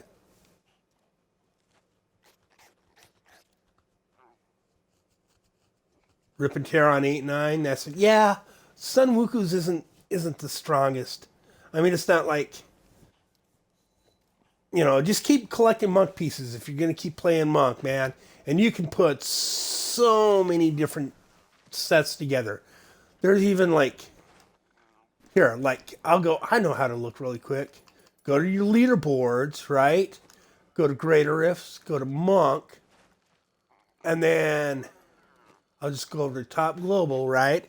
And then that's overall. So if I pull the trigger, no piece, right? So this is a no, like none of the pieces, like they're all just regular legendary. They're not a set, except for that one piece, Blackthorns, because it always comes with the possibility you can roll your fire skill on it. And I think there's something else that always comes with it. So they run with Blackthorns, right? Witching Hour, because it always comes with crit hit chance and possibly attack speed, right? So there's something that comes with it always. Right? Yep, Rabid Strike. So let's see skills. What's he's running for skills? Yeah, see, and you can run this like a Tempest Rush version of it. So then you would put Tempest Rush on instead of Cyclone Strike, because Incense Grand Torch and Pentos, right? See, those are all designed to give you more Wave of Light damage, right? And then the Obsidian Ring of the Zodiac, every time you hit with a resource spending attack, you hit anything with it, you take a second off your skills, right? So that is a resource spender. Mystic Ally is not. But it's nice that this is a fun one. Dashing Strike is a spender, I believe. Serenity is not.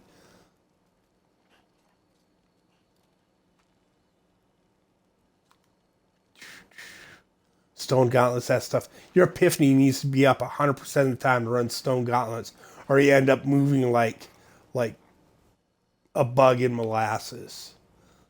Embrace Soliloquy, so every time you hit with Cyclone Strike for 5 seconds, you get 47% reduced damage. Cindercoat. Let's see what gems he's running. So yeah, he's running the Essence of Anguish on that. So he's not getting, you know what? Is it on here? Oh yeah, see, so he's got poison damage on Kuroshio's Blade, right? So that's how he's getting his damage. That's his damage creator, because you have to be doing poison damage on one of your weapons to get any of those two buffs, right? When you deal poison damage to an enemy, they receive 50% increased poison damage from all sources for 10 seconds.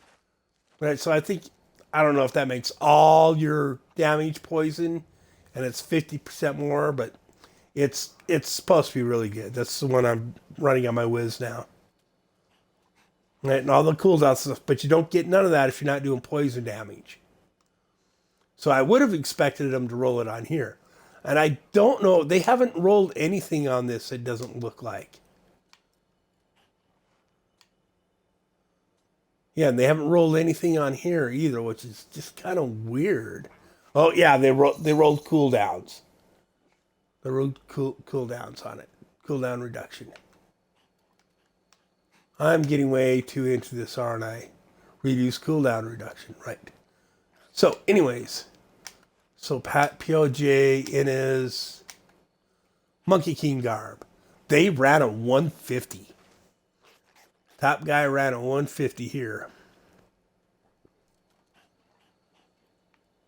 And he's running Wu Kim Lao, Vengeful Wind, Balance in the Cube, Mantle of Challenge. Holy shit, I was right on with that.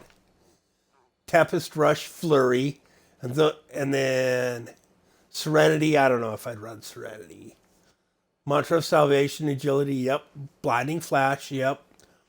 Sweeping Wind. Let's see, does he have Kirishiro Soul? Nope. Captain set, so he's getting all those bonuses, right? I'm sure he's got Ring of Grandeur, Convention, Obsidian Ring of the Zodiac, yep. Convention of Elements. Squirt's Necklace. See, he ran a 150. That's pretty solid. He's probably at least 3,000 Paragon, though. Right? But yeah, the Monkey King garb. This is what you're running right now, the Sun Wuku's build. Oh, he's got Primal. See, so he's wearing the crown, the chest piece, the shoulders. So that's 3. There's 4 pieces. The paws. And the leggings. So that's 5 pieces. Right? Then he's running squirts. I mean, it's 100% extra damage. But it also, increased your damage taken by 50%. Right? If you're not taking damage, you're doing 100% extra damage. If you're taking damage, you're not putting that out, and I think the idea is that Epiphany procs that 100%. Oh, that's not bad. 12-ish, 11-ish. That's pretty high. Mine's currently, 2,500. I play a bit more, I think. And with the wizard, as soon as you get the set, you can run 120s out the gate with that set. So that's all I ever really run when I'm running that, unless I'm running these because I'm speed leveling 90s, or I was. So I put these little sets together, and this set is so fast too. Where was I? Okay. Cape Town, I haven't done any of these bounties yet. Oh yeah, we were still looking at Monkey King garb. It's Big Daddy Matt. That guy is a monk monster. He is always on somewhere in the. He's always, on Raminets. He's got it with 119. And I hate that build. That build sucks balls. He ran a 119. Overall, he's not in the top 10 on the overall. That is really the fuck odd. But in the no set, he's top dog there. PoJ, he's number 2 with PoJ ran a 150 with PoJ. He's probably 3,000 Paragon though. Right? Innas doesn't look like he messed around with the Innas. Because it was kind of OP this season if you got it put together. Ulias, yeah, there he is, number 2. That build is all right. It was really cool when it first came out, then they nerfed it. There we go. So, But let's see, you could, Sun Wuku's comes with a necklace. And if you could get crit crit cold on it, right? I mean, you'd be giving up squirts. I don't like squirts anyway, unless, like, I run it on my wizard because I have diamond skin, and diamond skin, it's up all the time and it counteracts squirts, so I don't take so much damage. But I really don't like squirts that much. You could run the Sun Wuku necklace instead, and then you could put on. Oh, you need Caesar's Memento. Let's see. Cube, mental channeling. Okay, you could put Caesar's Memento in the cube, and you could run, and then you could craft the shoulders, the guild's shoulders, and a guild's wristbands, right? Bracers, and put that Caesar's Memento in the cube. And you can roll. You can get your crit chance and your cold skill on the guilds. So yeah, wear the Sun Wuku's necklace instead. Yeah, it's doing real good. It is. I'll bet it's fun, especially if you're doing the split fire. You can do a water variation that's pretty fun too. It's good for doing bounties and stuff. What we were doing? We were doing this. Got. Let's see. Okay. So yeah, and I would do that, and then wear the Sun Wuku's necklace, and then put on the guilds. That'll give you like 30% damage reduction and 30% increased damage to monsters, plus another 30% increased damage to elites alone. So that's like a total of 60% extra damage against elites alone. Right? And then convention of elements, yeah. So then you get your cold cycle because he's running a Tempest Rush cold build then. Yeah. With the Monkey King garb.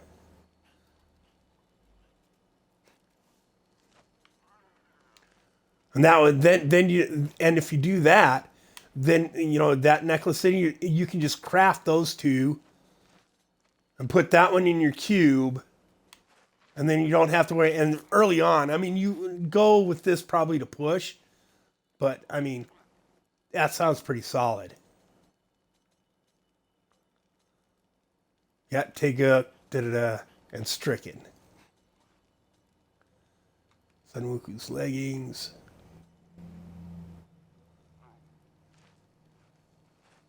Those don't look those don't look like Sunwuku's leggings, so I think that. Oh well, I'm getting tired. But it still looks like pretty much what I called, and that's a pretty good build. You can make it right, like then you don't have to fuck around looking for all that other shit. You can craft that and that at the blacksmith, and if you have any extra Monkey King garb pieces at all, if you have 1, 2, 3, 4, 5, right? And this you can convert set items. Go to the cube and convert set items till you get the necklace, right? And then equip the necklace. You might have to roll a socket on it. No, it's a set item. It probably comes with a socket like every time, or most every time, because it's a set item. And set items, like the chest piece always comes with 3 sockets. The pants always come with 2 sockets. And I think that necklace always comes with a socket too. Right? And then your guilds, and you craft your captains at the blacksmith also. And you'll be rocking and rolling. Vengeful Wind and Wu Kim Wao are not very rare drops. You can probably just craft like 20 of the of those, the sovereign, right? Just craft a bunch of those. If you've been running a lot of Neffis and bounties, so you have a lot of your lesser crafting material, right? And gambling for that shit. And then upgrade them. We're looking through the leaderboards for Monk on Switch, and the top 100 are all hackers. Yeah. Yeah. Well, they're not hackers. It's just they allow you to they allow you what else is in here on us? They allow you to use modded gear in seasonal play on the Switch. They don't allow that shit on the Xbox. That's pretty much the only reason. Like, if they did, I wouldn't probably play this game at all. I'd quit. Because I had lost interest in it because of that shit like that, hackers and whatnot, until I found seasonal, and I'm like, hey. Anyways.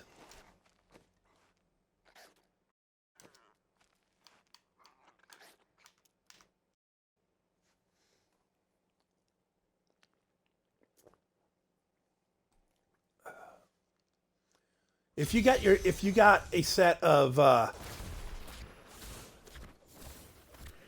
headphones for whatever device you're watching this Twitch feed on, you can go ahead and join my chat party there, Joey.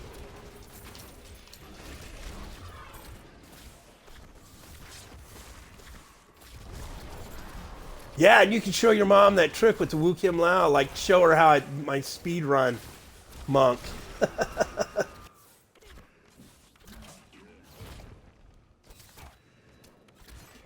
I am. What the fuck? Why am I? That was weird. I am legging out bad for some reason.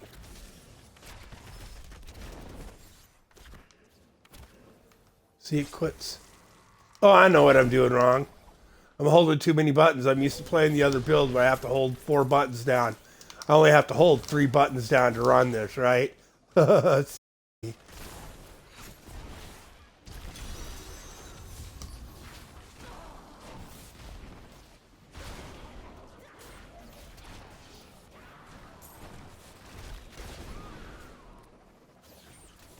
Yeah, I haven't put a solid Innis build together yet either. With your wireless headphones? Yeah. Hit me up. Send me a chat invite. Or join my chat. It should be open. Or open to friends, anyway.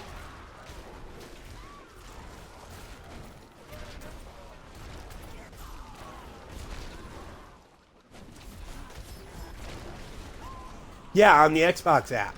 As long as you have your headphones on, I shouldn't get that really bad echo and stuff like we were. Because I have another friend, she doesn't have any working headsets at her house either, like they took a dump. And she's been doing that as long as she's got like just her cheap freaking earbuds, wired earbuds plugged in. It takes care of all that weird echo.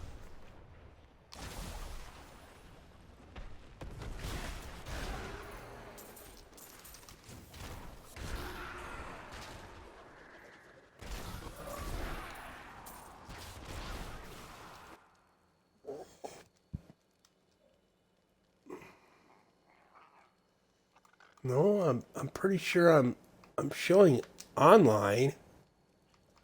Yeah.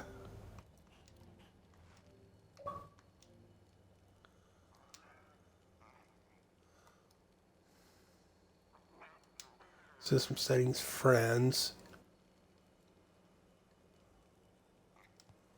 Okay. I will. So you can't join? Should be able to join. There we go. Let's see. I'll send you an invite. Aha.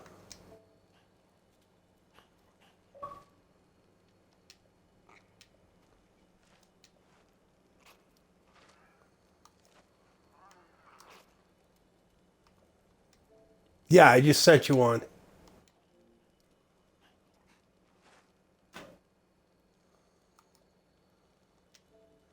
send another one. Because it's showing you're offline too. Invite sent.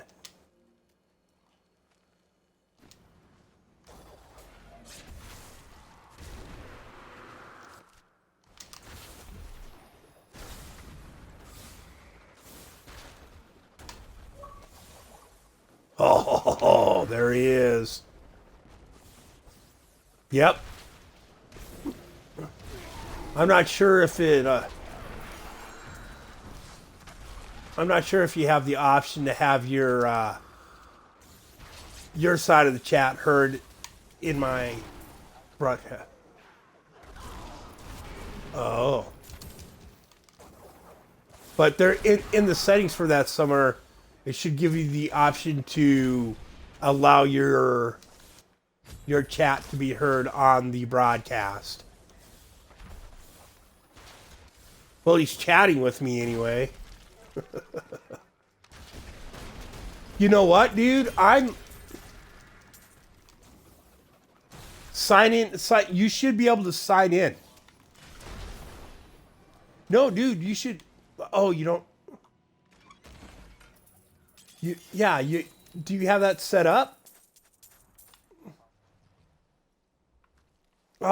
Play anywhere. Right? So you. Oh, I don't. You're. Never mind. Never mind. Yeah, if. Yeah. Because I'm on here, you would have to be linked. Next time you're here, you have to link your phone to my Xbox to do that. And I think your Xbox Live, I'd have to. Yeah, I don't think. No. Oh, yeah, you need an Xbox controller too. Yeah. Yep.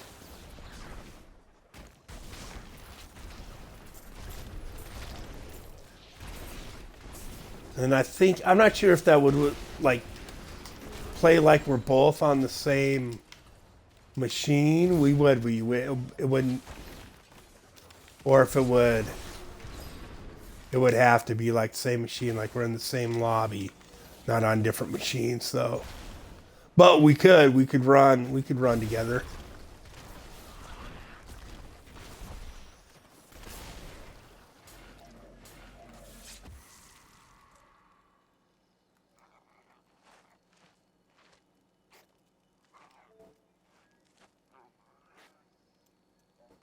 I'm not seeing it. I'm not seeing it.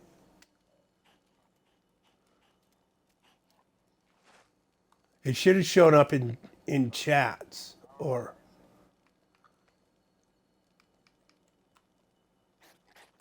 It says, yeah, all I got is the one that says send me an invite.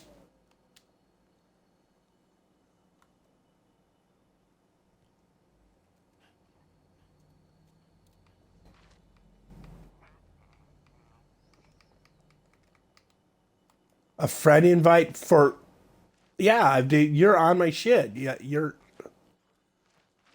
on for Xbox, right? Take it that's what you're talking.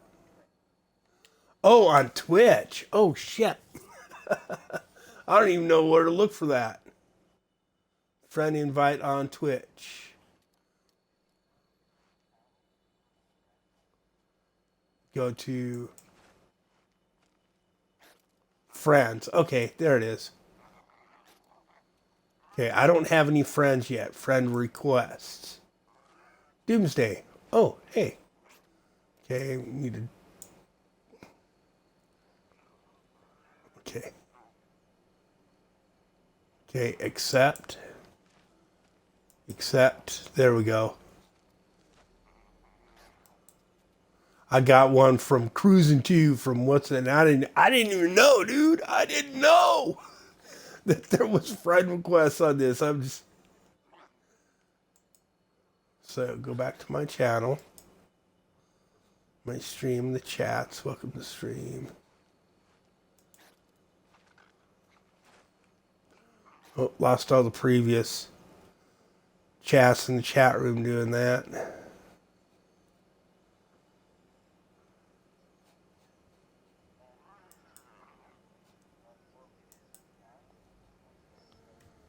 Oh.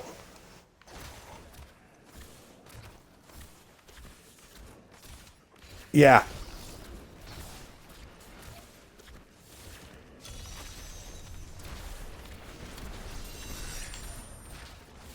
Oh. And you have to go to bed. Oh, bummer.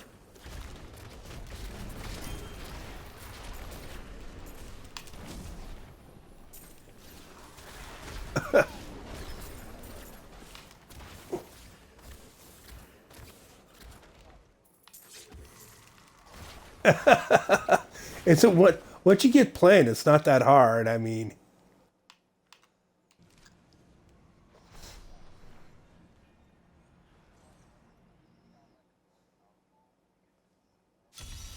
yeah.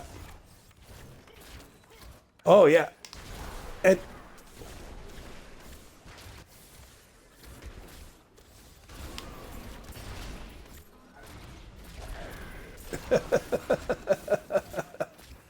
yeah. Yeah, when you're dragging everybody and they're not, you can't move because somebody's going the wrong fucking way. Yeah.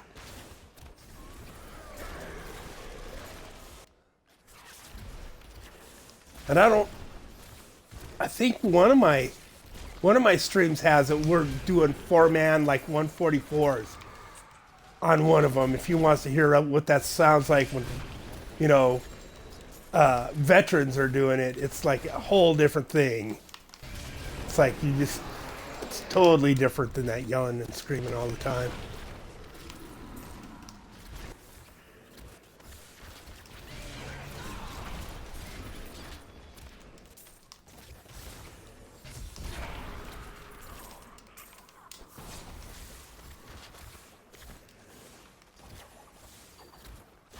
Yeah, definitely is. Finding a good 4-man team is a big deal, man. For getting running those higher risks consistently, so you get enough Paragon to run a 150. Because you're not running a 150 without like 2,500 to 3,000 Paragon.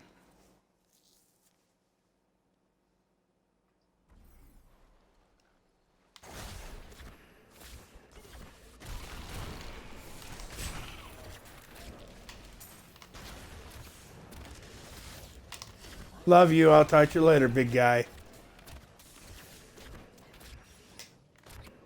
Hope I'm holding too many buttons down again.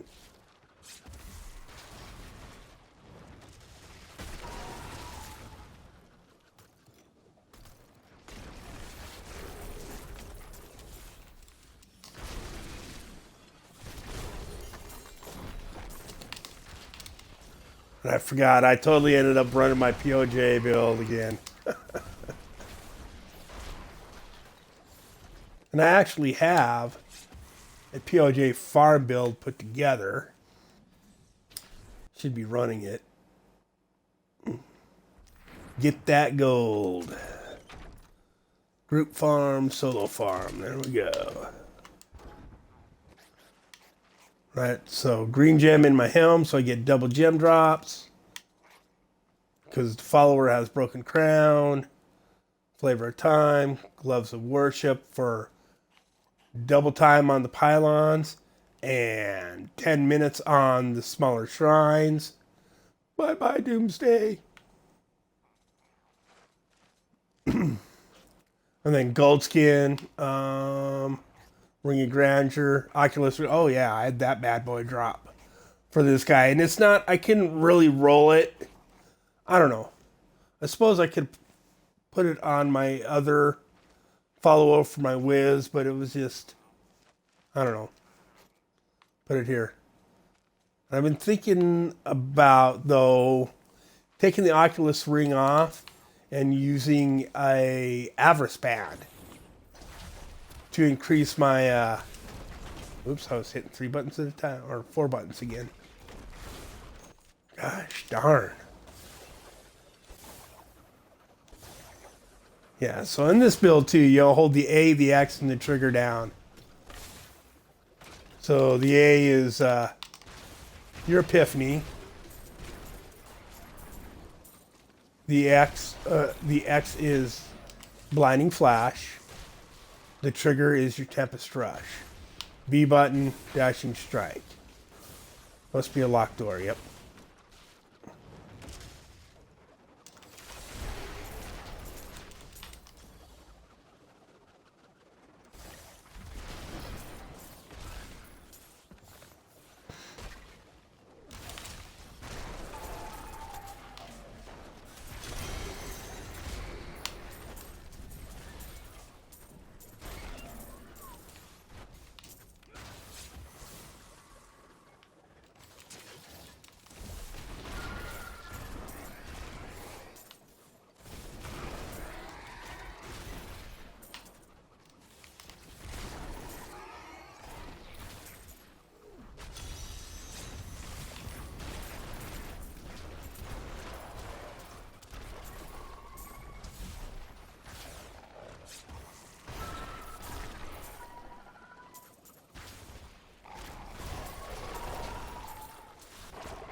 Yeah, booted the orders in.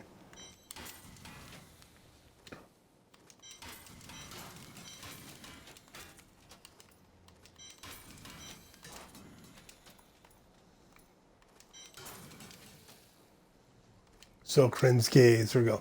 Wave of light is now cast at your enemy. Instead of just landing kind of wherever.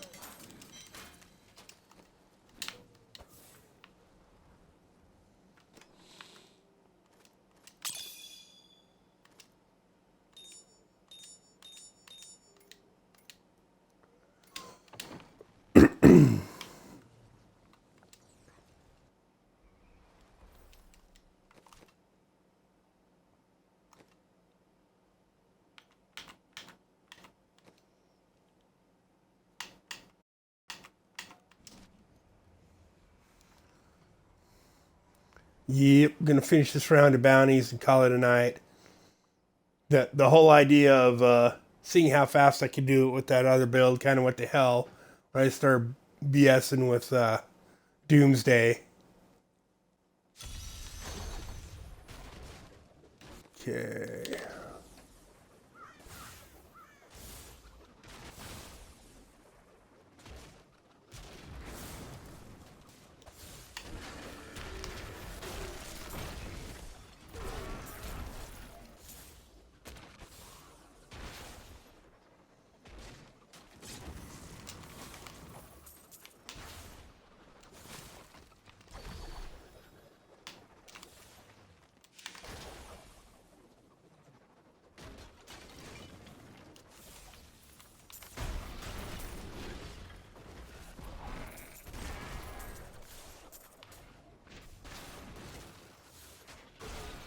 And I always forget to mention this off and on throughout the video that Darth Grumpy Dad, if you're watching this and you enjoy the content, Darth Grumpy Dad is also on YouTube at Darth Grumpy Dad, and all the videos I've done are there. So instead of just, they only stay 2 weeks here at Twitch. All my videos are also available at YouTube at Darth Grumpy Dad. Go check them out. I what else do I get? I ran some. I haven't got a chance to do Resident Evil 4 yet. A playthrough of that, but I did do a playthrough of Ninja Gaiden Black. Gold, gold, gold. So much gold. Which I should have.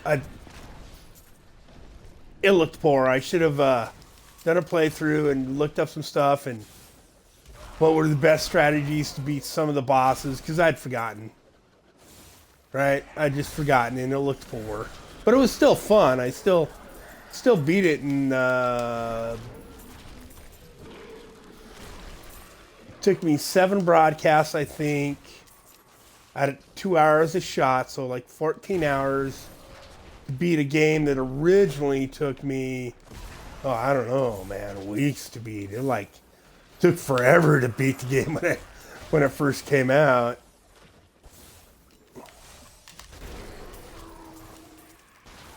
And I did do the playthrough on that on Ninja Dog mode. They're just showing people, the difference. And later on, I'm going to go back and do one on regular.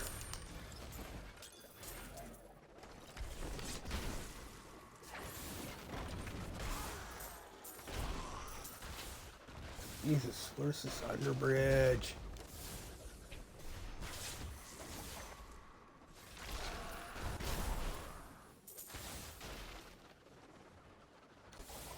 There it is. Almost all the way to the siege breaker. Oh my gosh. Well, at least this is just one level.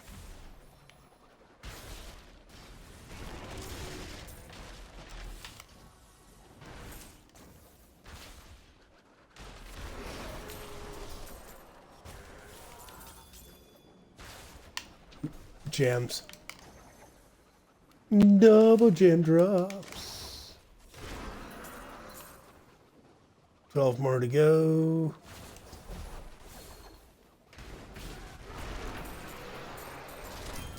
There it is.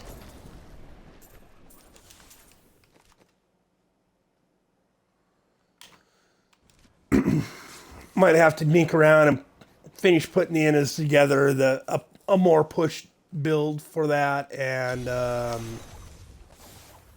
the Inna's Ramniant speed farm build too. Show you how crazy that is.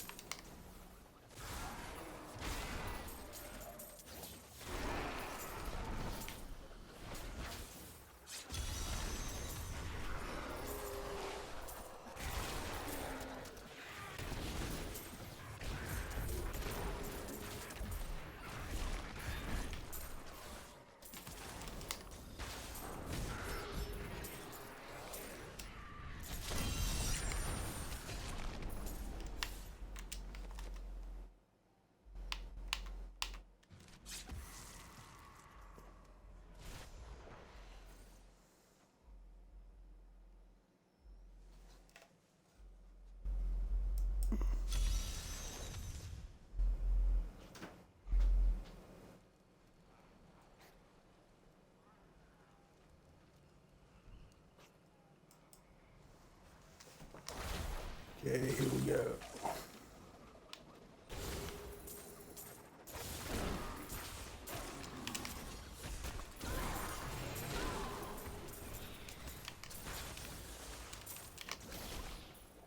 See, even picking stuff up, this build is pretty smooth. I'll probably say this every time we play it. I'm like, yeah, this is my favorite build. Like, as far as pushing, the wizard build is my favorite build. The Firebirds on console. It's just devastating.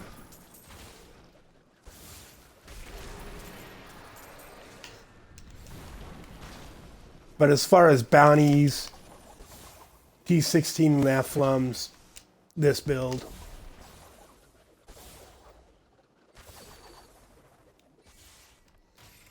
I've used this build to beat boss mode several times. A number of seasons I've had, because that's where you beat the 16 main bosses within 20 minutes of start of the game, right? And I've beaten that numerous times with this this monk. Firebirds does pretty good with it too now because the unlimited teleport. If you're not, you know, dicking around killing stuff, it's or trying to farm with it, stopping and starting. Oop, there he is. Treasure goblin there.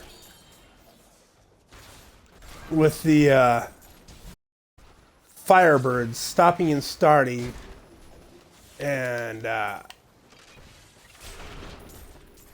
is a pain in the butt.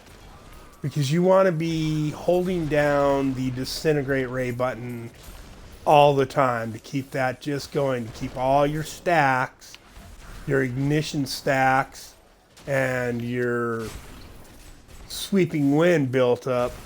Or not sweeping wind, excuse me, your Taeguk gem built up. You just gotta, you can't let up on it, right?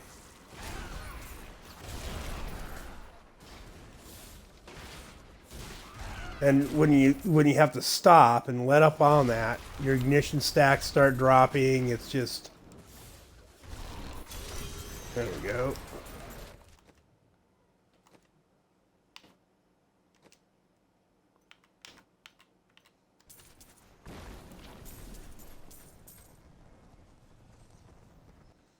Froze that dude.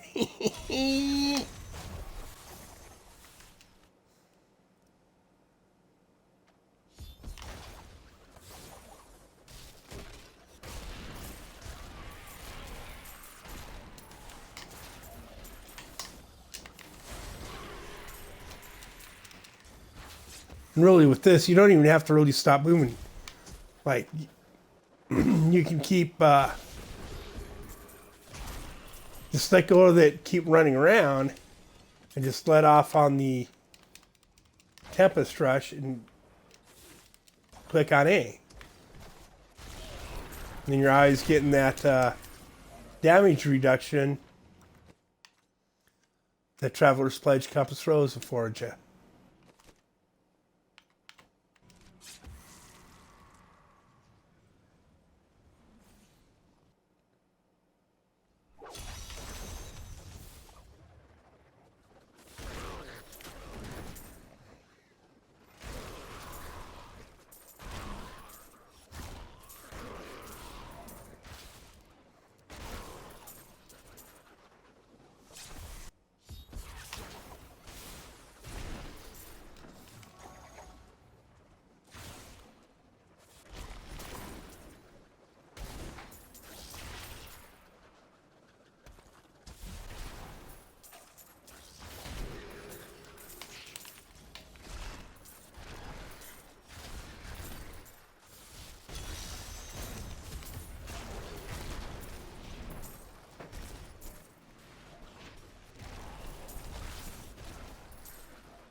Pick that shit up.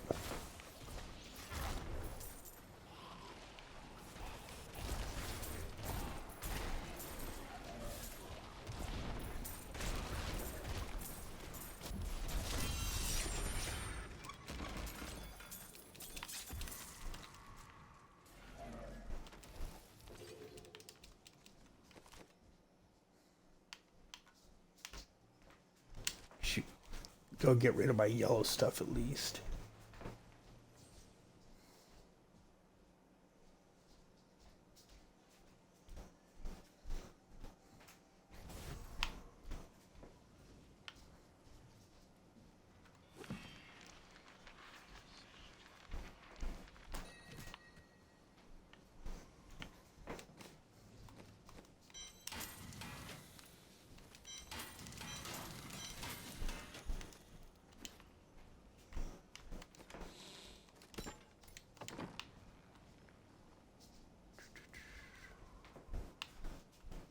I'm not going to worry about getting rid of my gems. Oops. Because like, there's 10 slots for gems. And once you have those 10 slots, you can put as many gems as you want in each one of those slots, right? Once you're playing T16, the only gems that drop are going to be Marquise or Imperial, right? Your first, let's see. See? A Marquise or an Imperial. That's 2 slots. Marquise, right? So once you have 2 of each of these, it's 10 slots. 2, 4, 6, 8, 10. And then that's all the slots it's going to take, and you can have hundreds of them in each one of those slots. So, I mean, if you're doing like a cow level or a Whimsydale, Whimsyshire, or a puzzle rings back to back. Once those slots are full, just leave them. Right? Once all those gem slots are full. And just load up on all the other slots. Right? That'll still leave you 40 some slots for gear. Because you're still going to be picking up gems regardless.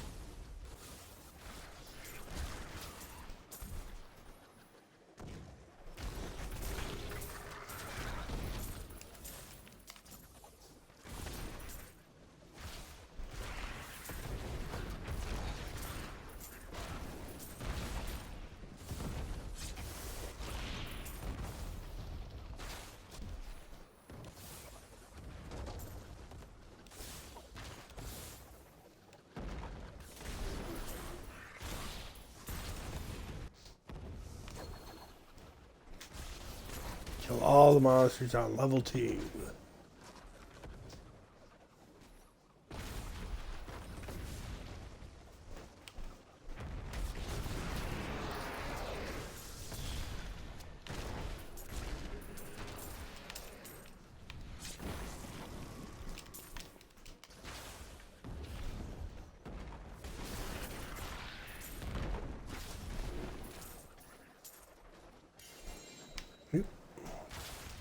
Just fell out of nothing.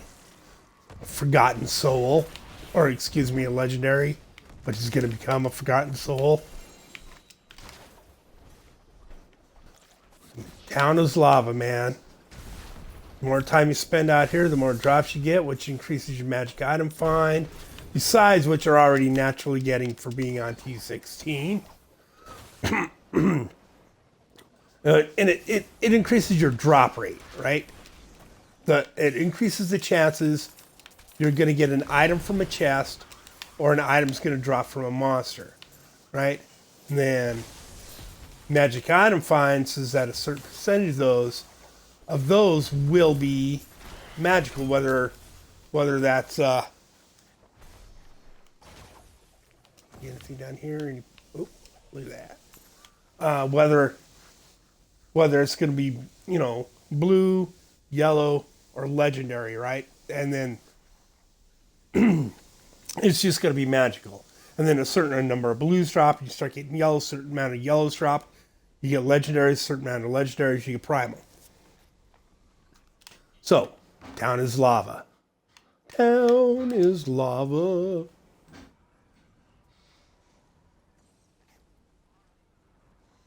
This is a long one, 2 hours and 30 minutes.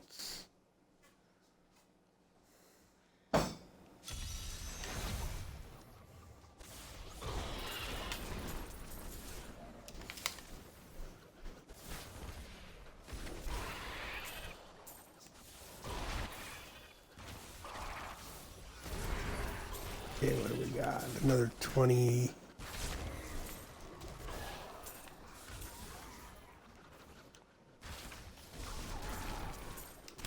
Resplendent chest.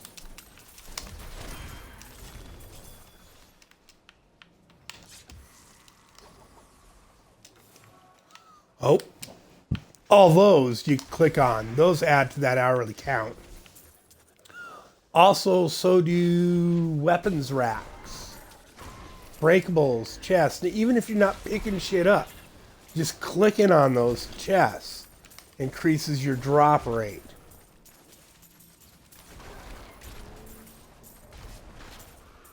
Looking for a weapons rack on this level to show you what they look like. If you play a lot, you know what they look like. If you don't...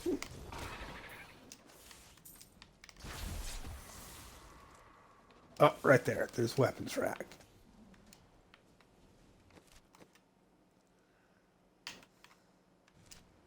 Gilvidian.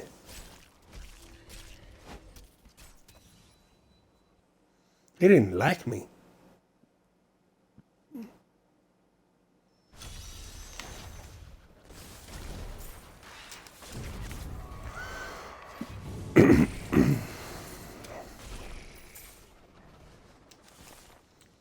I have a hard time speedrunning this when I got my gold gear on because there's so much gold. Oh, look at that pile of gold! Ah!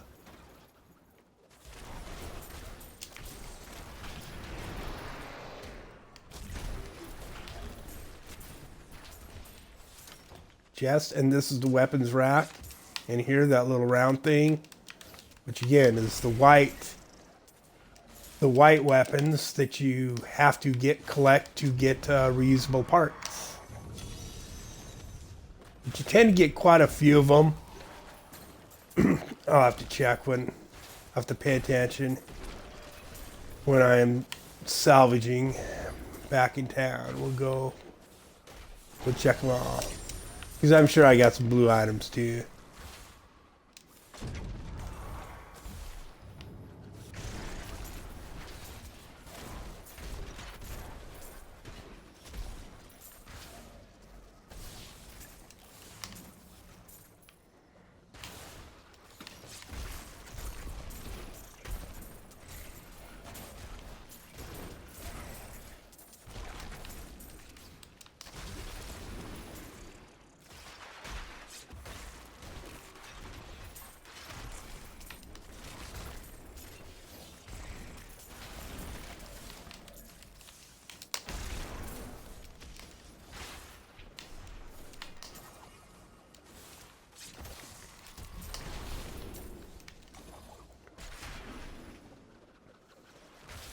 And there's a lot of those weapons racks on this level for some reason. Those little round ones.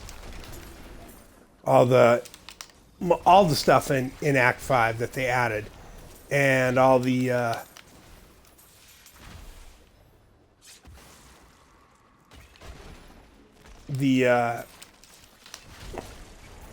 in each act they added. I gotta look. Like Shrouded Temple of the First. That was added here. In Act 2. In Act 1, it was...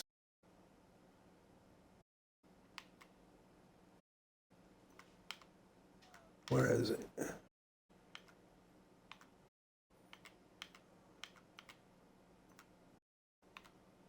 Oh, they added one in Act 1. But I thought they added one in every act. I apparently wrong. They didn't add one to add.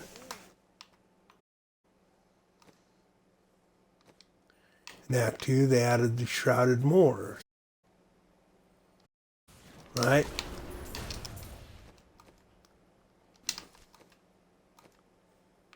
In Act 3, the Roses of Secheron. They didn't used to be until they added Adventure Mode.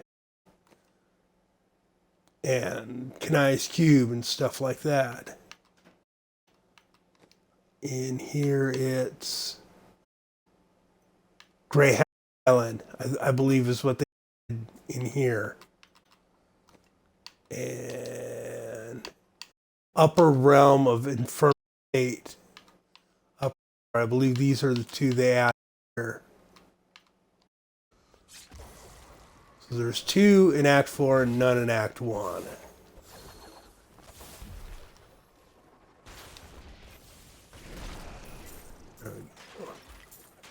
And every time you pick up gold, you get a little gold boost too, or a little speed boost to Boon of the Hoarder. Something else that makes this. The heck, I thought I missed a turn here. Apparently not. I missed a turn over there.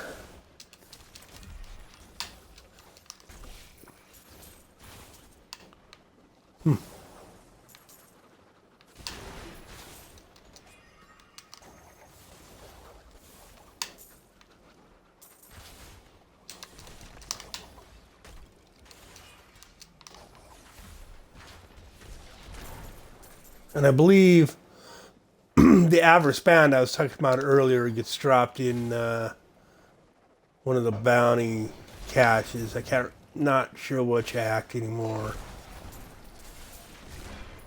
I'll check them when I drop them though. There's a good chance I'll get one.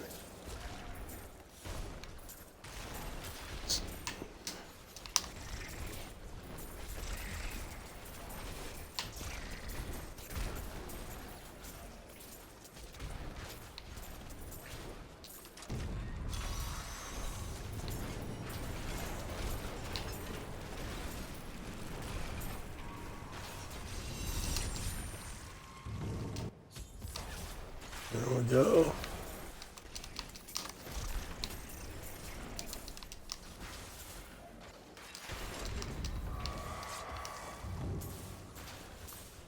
Gold, gold, gold, gold.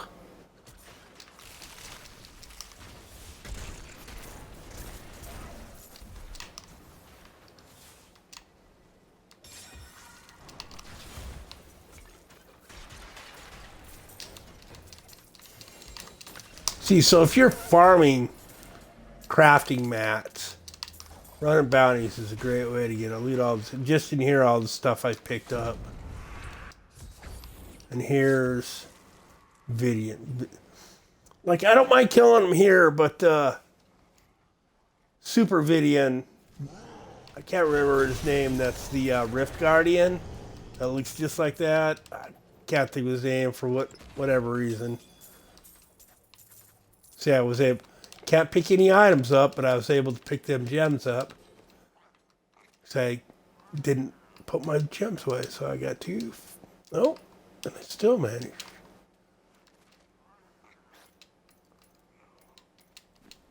They all just happened to be in the slots I had.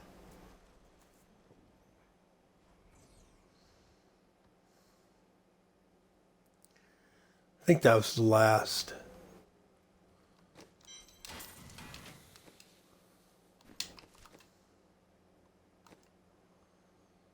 Yep, that's all of them.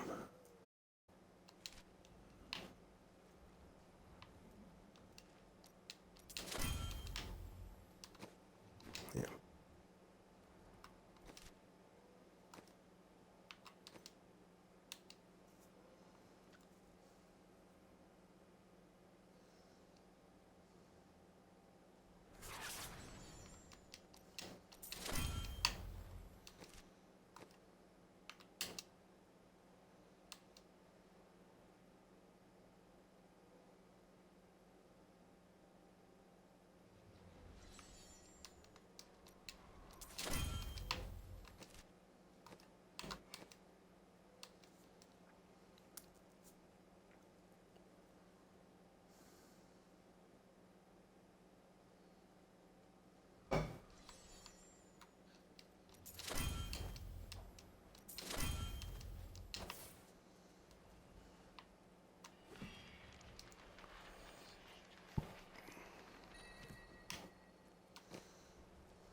Sanwoku shines.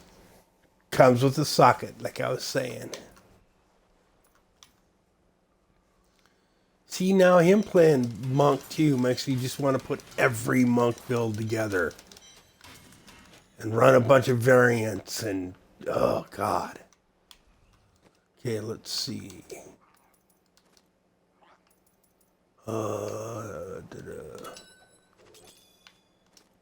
Whoops.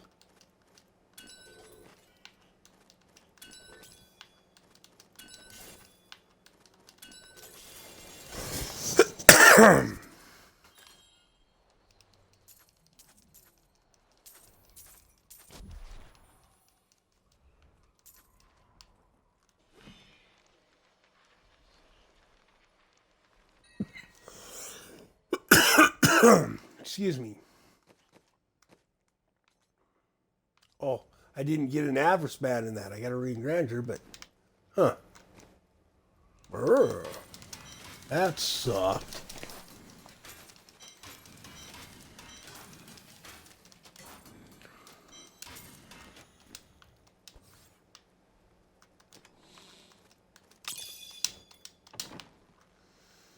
Alrighty, and do some gambling.